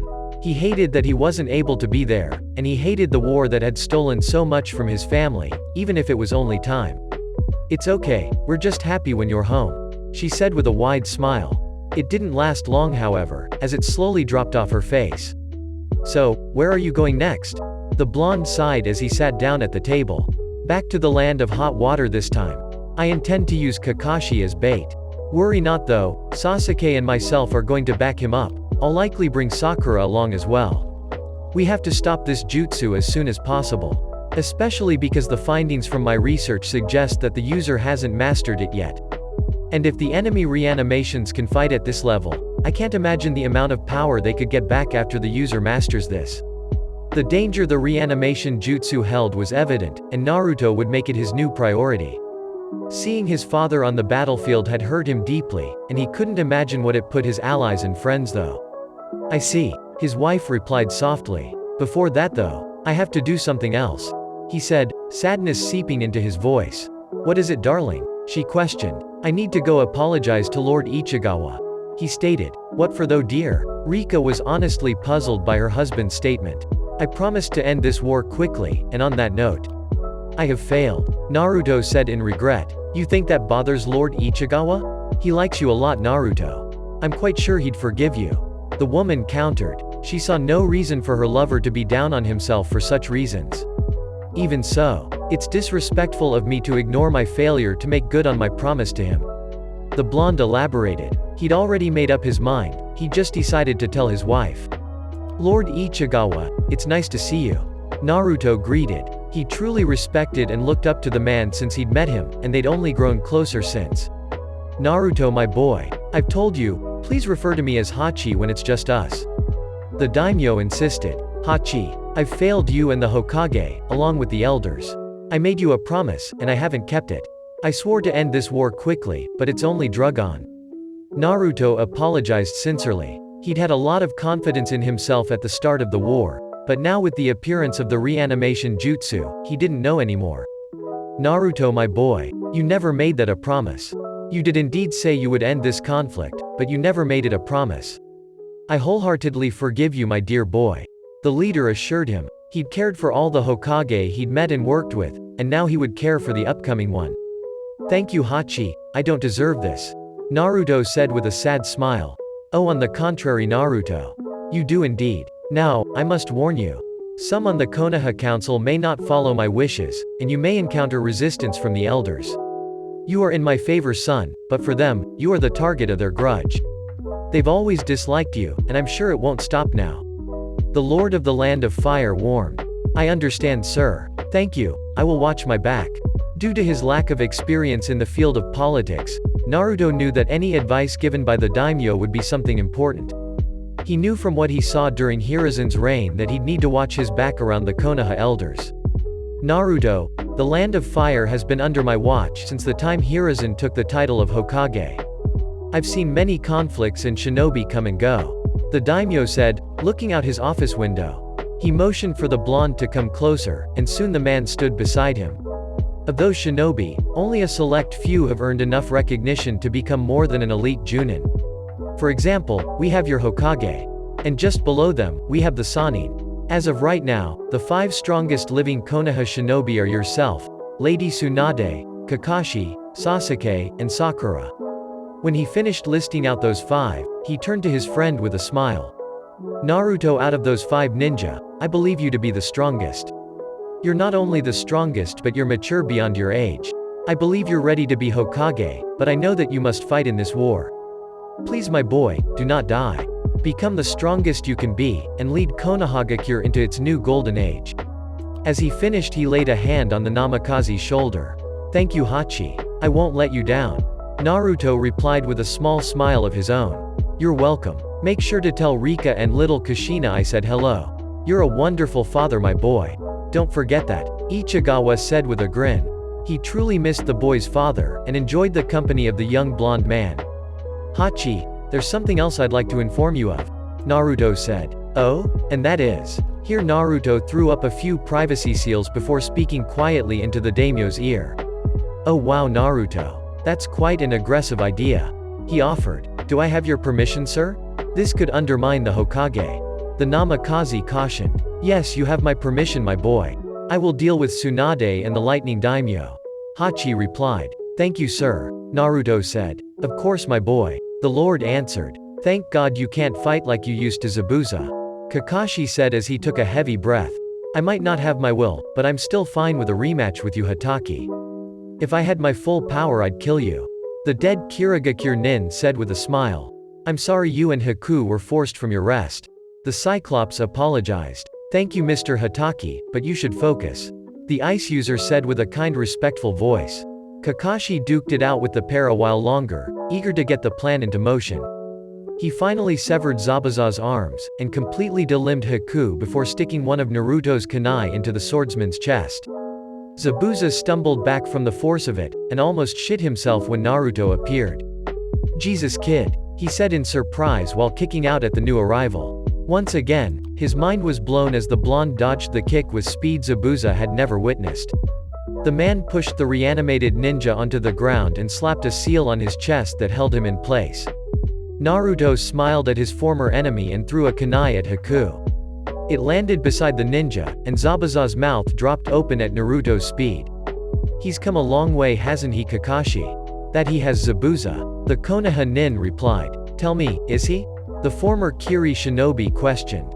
Yup. You're looking at the son of the 4th Hokage. Minato Namikaze, the yellow flash. Chuckled Kakashi. I should have guessed, Zabuza said with a sigh.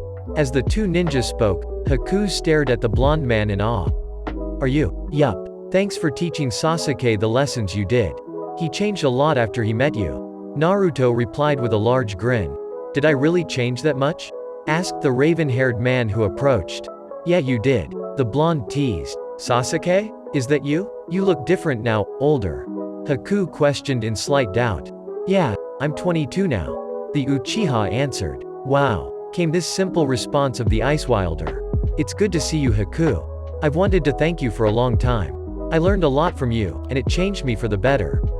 The chance meeting I had with you derailed the hellish path I think I was on, so thank you, Sasuke said, finally having a chance to thank someone from his past who'd changed his life for the better.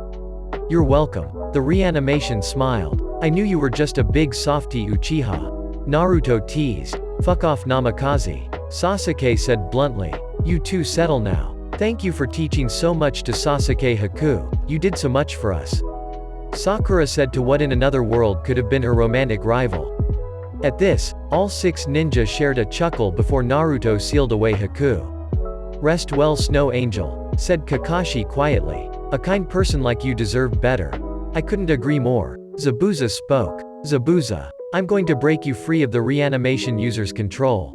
A battalion of our ninja are currently fighting some other reanimated ninja, so unless the user wants to lose that battle, he's not gonna release the jutsu.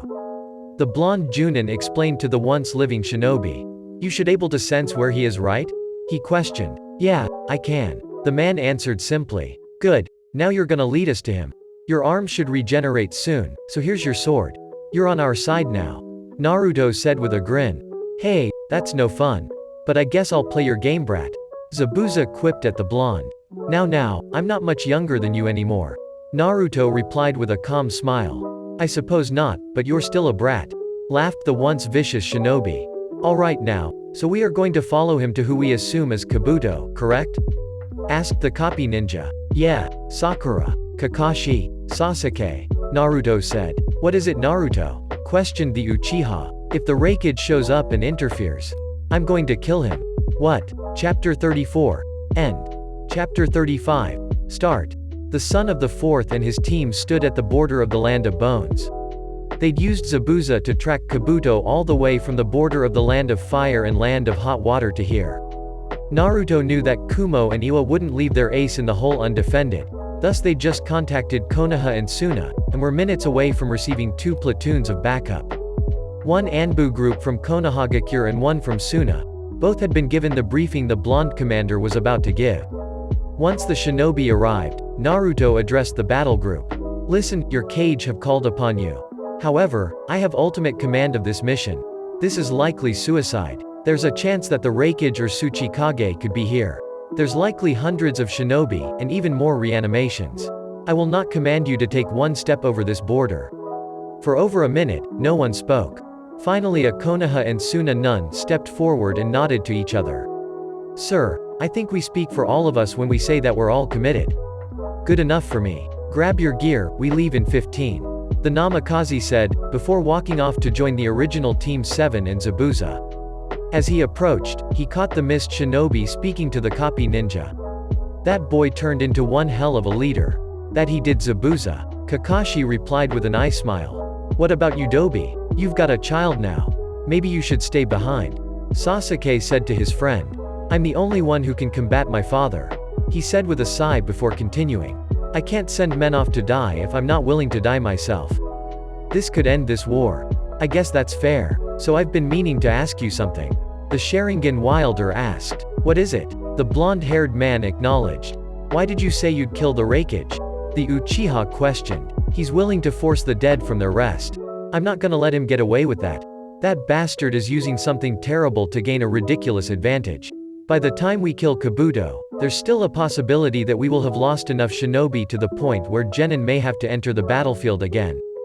This is something I won't stand for. The Tsuchikage is on that list right there with him, but I doubt old Onoki will come in person. Naruto answered. Across the front lines of the war, Konoha and Suna were still battling large amounts of reanimations. This behind enemy lines operation was the only chance at stopping more of them from joining the war. Once Kabuto was handled, Naruto could sweep across the front and seal away the remaining ones. Naruto, are you sure that's the route you want to take? Sasuke asked. I think Kumo is overdue for new leadership. It's time I put eye in the ground. The blonde Junin said. Alright, listen up. This canyon valley is the only way to reach the area the enemy stronghold is located. It's a likely place for an ambush, so stay on guard. Naruto commanded. Quickly, one of the Anbu spoke up. Sir, if we know it's an ambush point, why don't we navigate around it? Bypassing an ambush is exactly what the ambushers are expecting us to do. We're not gonna surprise the enemy by waiting. We're going to seize the initiative by assaulting them directly. Naruto said aloud to the shinobi battle group. While they marched on, one Anbu turned to address his partner. I think we just agreed to be ambushed. Quiet, the commander knows what he's doing. Follow his lead, and we might make it home. The second Anbu instructed. As the group made their way through the canyons, the passage slowly tightened up. Naruto could sense the shinobi on the opposite corner, and he'd already put a plan in place. He'd love to ambush the ambushers, but he decided on something better. Even the best ambush can't survive against a complete and overwhelming force ready to meet it head-on.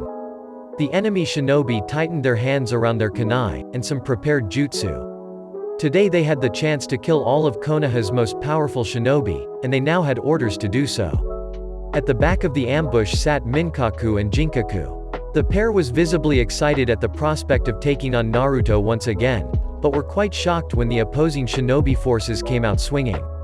Of the many things the Kumo and Iwa ninja had anticipated seeing, they hadn't expected a trio of a massive snake, toad, and slug to bust through the canyon's walls. Add to it they hadn't expected the evil eyes of Uchiha Sasuke to blaze to life and conjure the spectral form of a massive skeletal torso. The Susanoo's massive arrow tore through their ranks, and when it impacted, kunai shot off of it.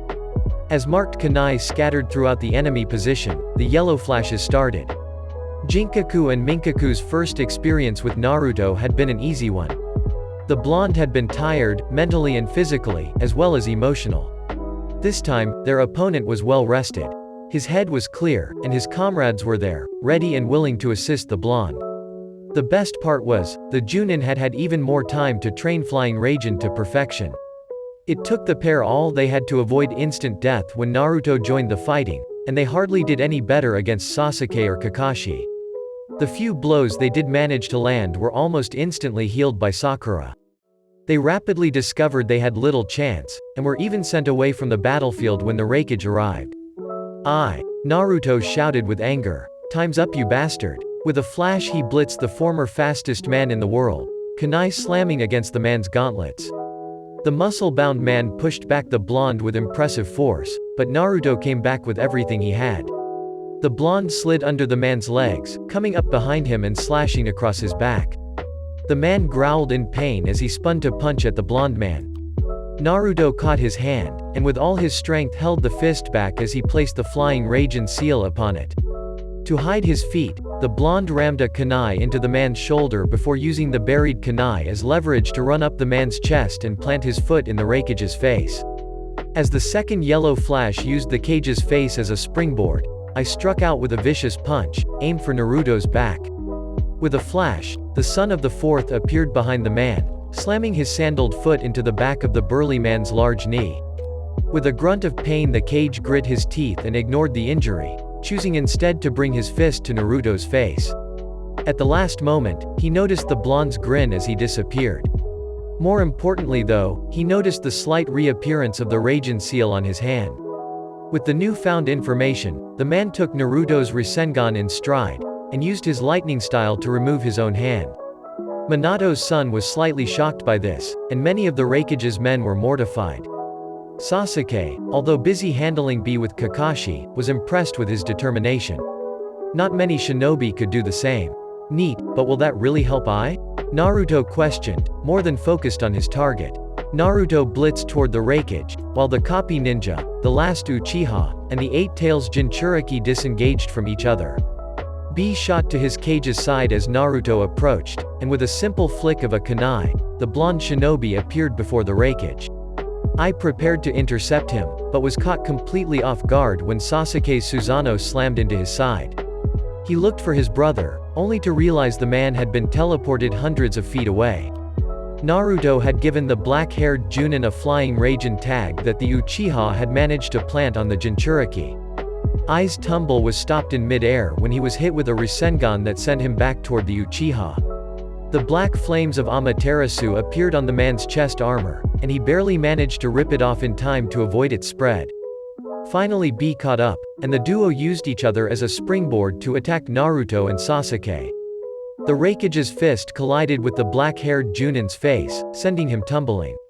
At the same moment, the tentacles of the Eight Tails formed from B, reaching out for Naruto. At the last second, the blonde disappeared, and the tentacles were ripped away by Kakashi's Kamui. B, realizing their dire straits, began to let the Eight Tails inside him take over. In a flash, the blonde appeared behind him, slamming a seal onto his back and forcing him down. After so many years relying on his partner, B was rendered almost helpless as his swords had been destroyed by Sasuke in their first clash.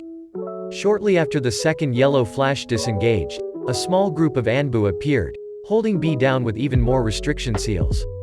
Naruto intercepted Ai's next attack on Sasuke, giving the Uchiha a quick break. As the enemies fought a taijutsu battle, the blonde Junin called out to his friend.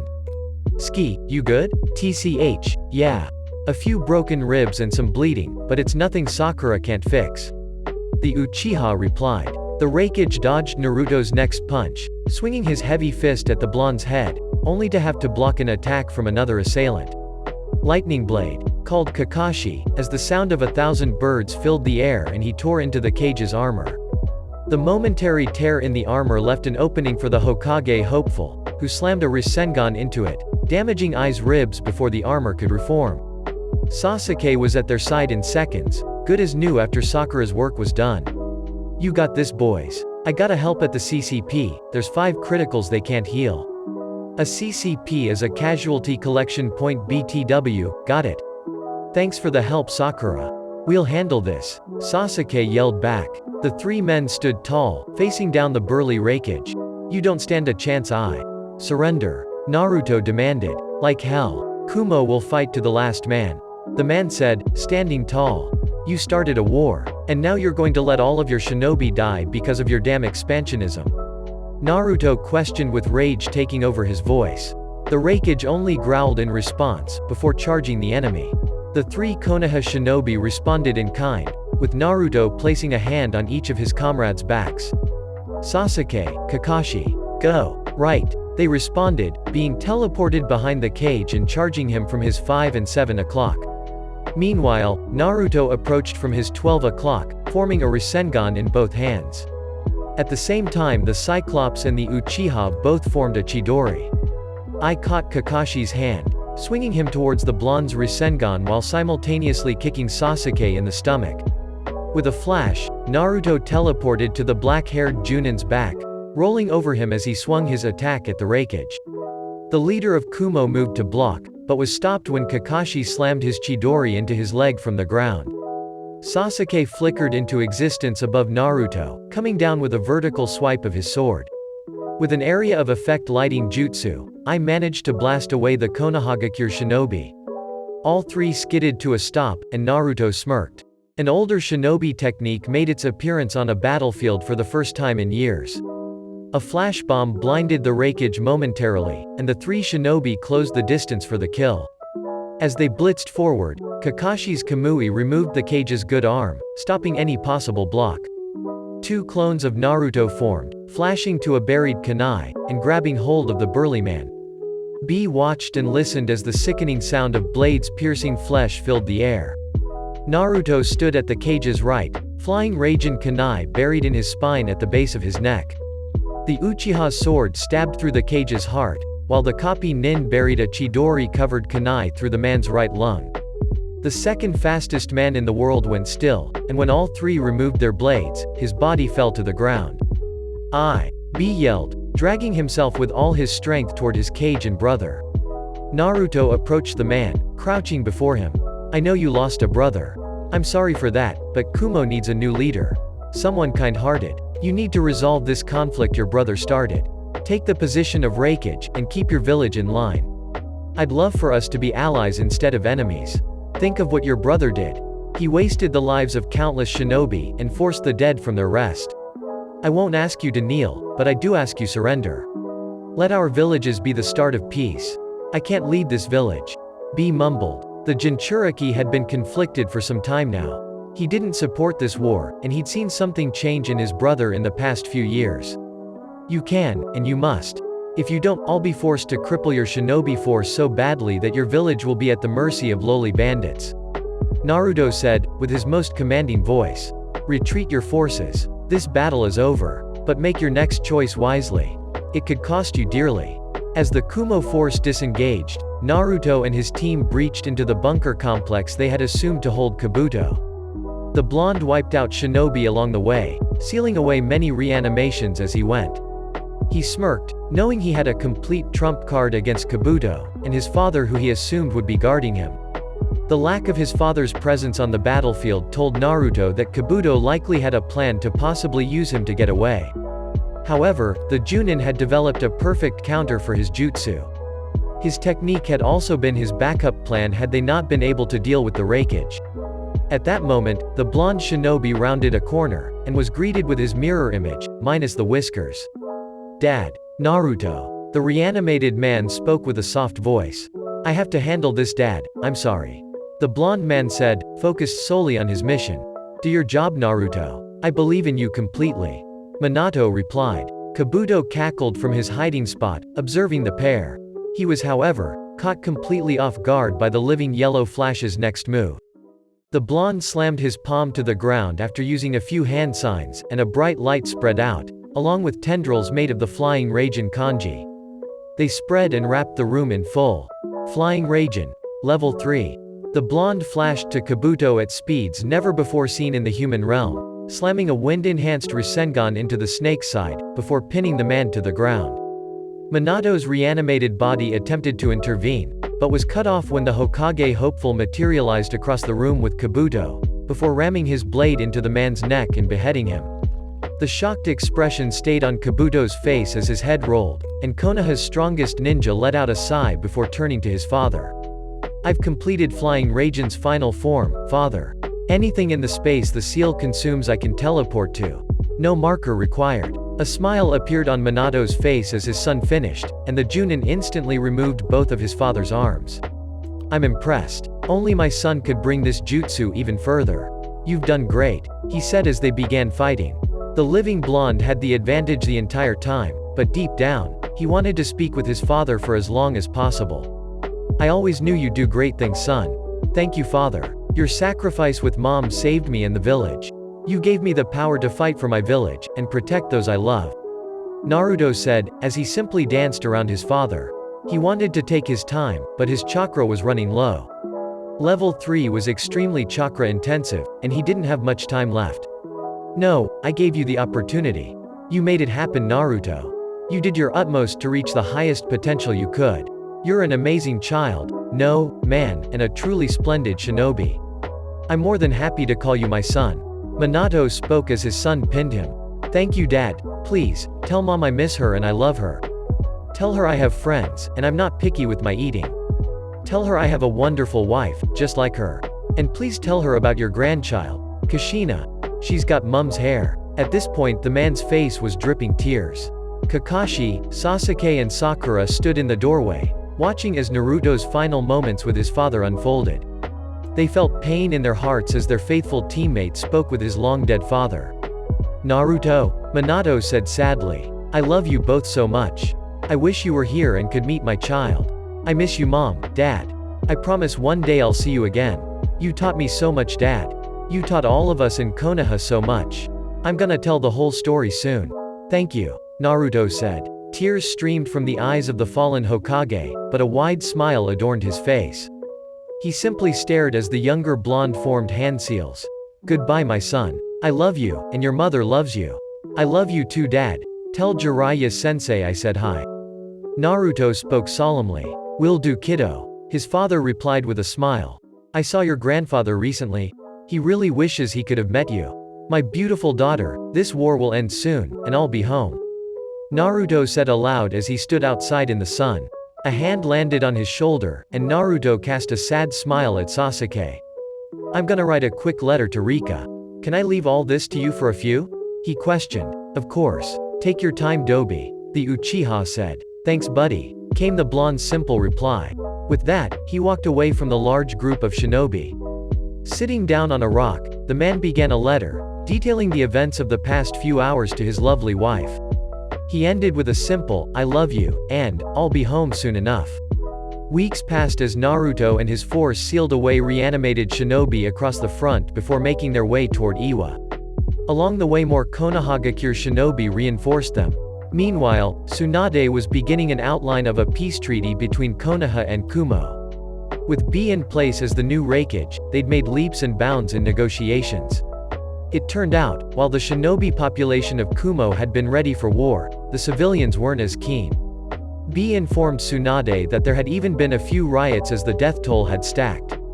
Even the people of Kumo knew of Minato, and the fact that Naruto had mastered his father's jutsu, and that he had become an even stronger shinobi than him. With that knowledge, they'd taken to the streets, protesting a war they felt was unnecessary. The negotiations had put Kumo in a position that it would only have enough shinobi to take about half the mission count they had in the past, as well as keep the country clean of bandits and gangs. Kumo had been dealt a blow to its military that wouldn't be healed for a very long time. A chunk of Kumo's income would also be paid to Konoha and Suna for the next 15 years. Alongside this, Kumo would be kept under watch from the two victors for the foreseeable future, to ensure no rapid militarization by Kumogakure.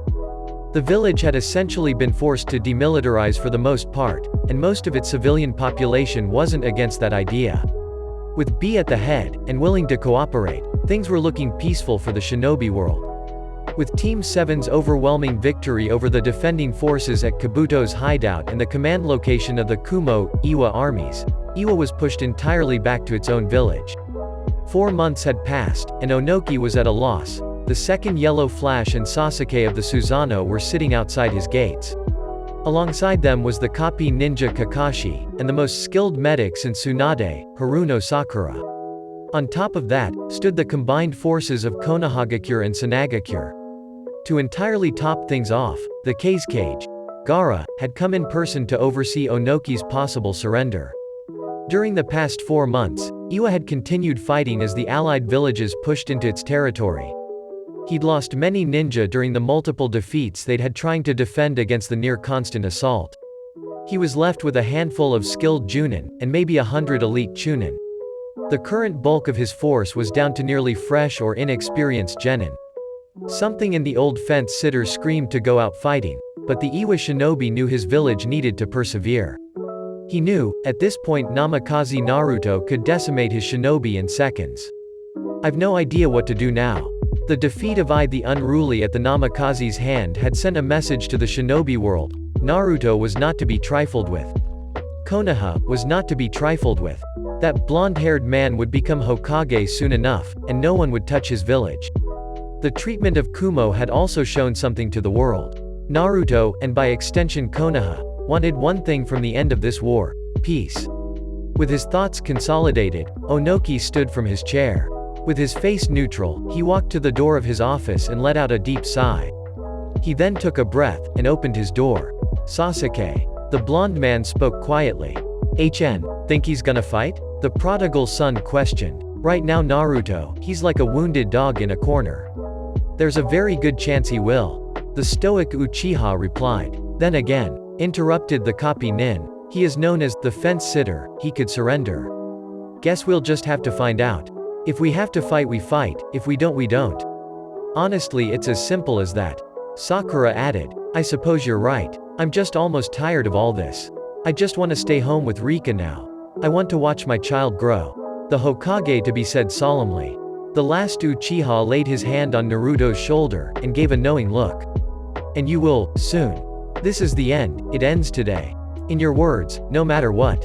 No matter what, the blonde repeated. I've told you already Naruto, we can handle this without you if you'd like. Gaara said, approaching from behind. And I told you Gaara. I made a promise to see this war through, and to end it. So I can't leave it till it's over. The longer-haired man replied. Then I am glad you are here my friend. The redhead replied with a small smile.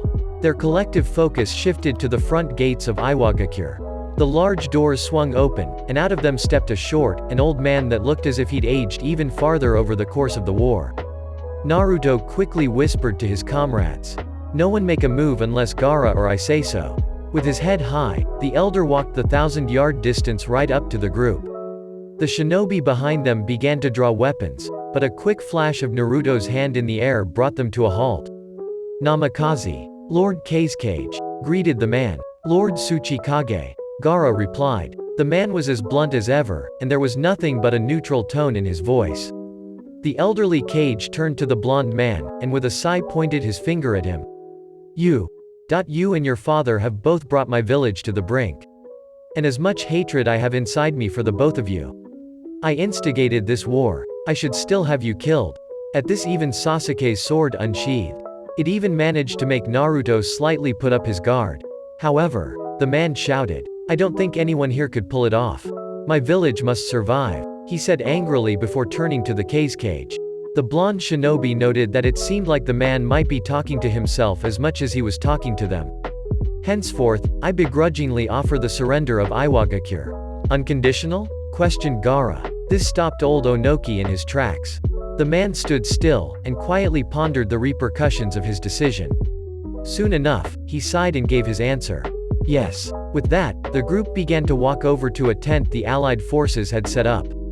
Tsuchikage. Naruto said, stopping them mid-walk. The elder turned, and stared at the man. I have a question. Well, get on with it. The elderly Cage replied. Were you involved with the decision to use reanimations in the war? The Jinchuriki inquired. Onoki could see the anger in the man's eyes. His tone may have hidden it, but he could feel the anger Naruto had over the situation just by making eye contact. In a way, Ai approached me with the strategy, and I simply agreed it was the best route. It was our best chance to win, especially against you. That being said, I dedicated large amounts of men to that, which you wiped out in your assault. Naruto could feel that Onoki had answered honestly. He wanted to be angry at him, honestly part of him wanted to kill the old Kage, but he couldn't. He knew he wasn't lying, and had to give the man credit for being honest with him. At this point, the leader of Iwa's only concern was saving his village. That was something Naruto respected, and understood. With a simple nod, the trio continued to the tent. After his surrender, the elderly Kage's village was forced to lower its shinobi force to the amount of nin a minor village would have, effectively ruining their ability to start another war. For the next 10 years, he wasn't to train more than 10 to 20 genin for each graduating class. Iwa, for the foreseeable future, would not become a military power in the world. Add to it, Onoki wouldn't be allowed to retire as Kage, at least not until he was no longer capable. The shinobi nations had agreed that it was best to keep the battered elder in his position, as to keep a young and ambitious shinobi from taking over. The last thing Iwa needed was a Kage that would drag them to war with worse odds of winning than ever before. Onoki himself had agreed to this immediately. He knew that if some young one tried to lead the village to glory in the near future, it would end terribly. Both Iwa and Kumo were assigned an entire embassy from Konoha and Suna. There, a garrison of Konoha and Suna nin would watch over the village, but an agreement was made that the villages would not be occupied by the foreign ninja. A few more months would pass, and peace had finally settled over the shinobi world. Konoha had a large celebration for V-Day, but now, months passed, the village was going nuts. People roamed the bustling streets, and the largest celebration in years was taking place, one to surpass even the V-Day celebration. You see, it wasn't a holiday festival, nor a celebration of the village's anniversary. Today, the people of Konoha rejoiced in one thing: the inauguration of their new Kage. A man surpassing their most beloved fourth Hokage. A man without the naivety of the first Hokage, without the coldness of the second, and without the reservations of the third, and far more interested in leading them than the fifth. They celebrated the arrival of the sixth Hokage. Today, they rejoiced in knowing a man who would secure the future of Konoha, and peace among the nations, was taking the reins. Everyone knew his name, be they from Konoha or not, he was famous. He was strong, caring, and not afraid or hesitant to take action. He'd ended a war, taken down a Kage who had become detached from the wills of his people, and he'd stopped the desecration of those who had fallen in battle long before. His name was Namikaze Naruto, and he was now Hokage. A boy they had shunned, and discarded had turned into the finest shinobi the village had seen. And now, he stood over them atop the Hokage tower, chatting with the last Uchiha, his right-hand man and advisor. He wore a black cloak with orange flames licking the bottom, over his now black standard shinobi clothing. His bangs no longer framed his face, instead he'd gone back to the hair he'd had as a young man under Iruka. He looked like Minato without the bangs, but now no one would mistake him for his father, as Naruto had stopped chasing his father's footsteps. He was just him, Namikaze Naruto. The Jinchuriki of the Nine Tails, and the sixth Hokage of Konohagakure. Chapter 35. End. And that is it for this couple of chapters. Thank you all so much for watching. As I said in the intro of the video, this is the last video for this series. I only started not even over 6 months ago and we're already at 1K subs and with a new edition of one completed series. I truly am thankful. See you all late and bye.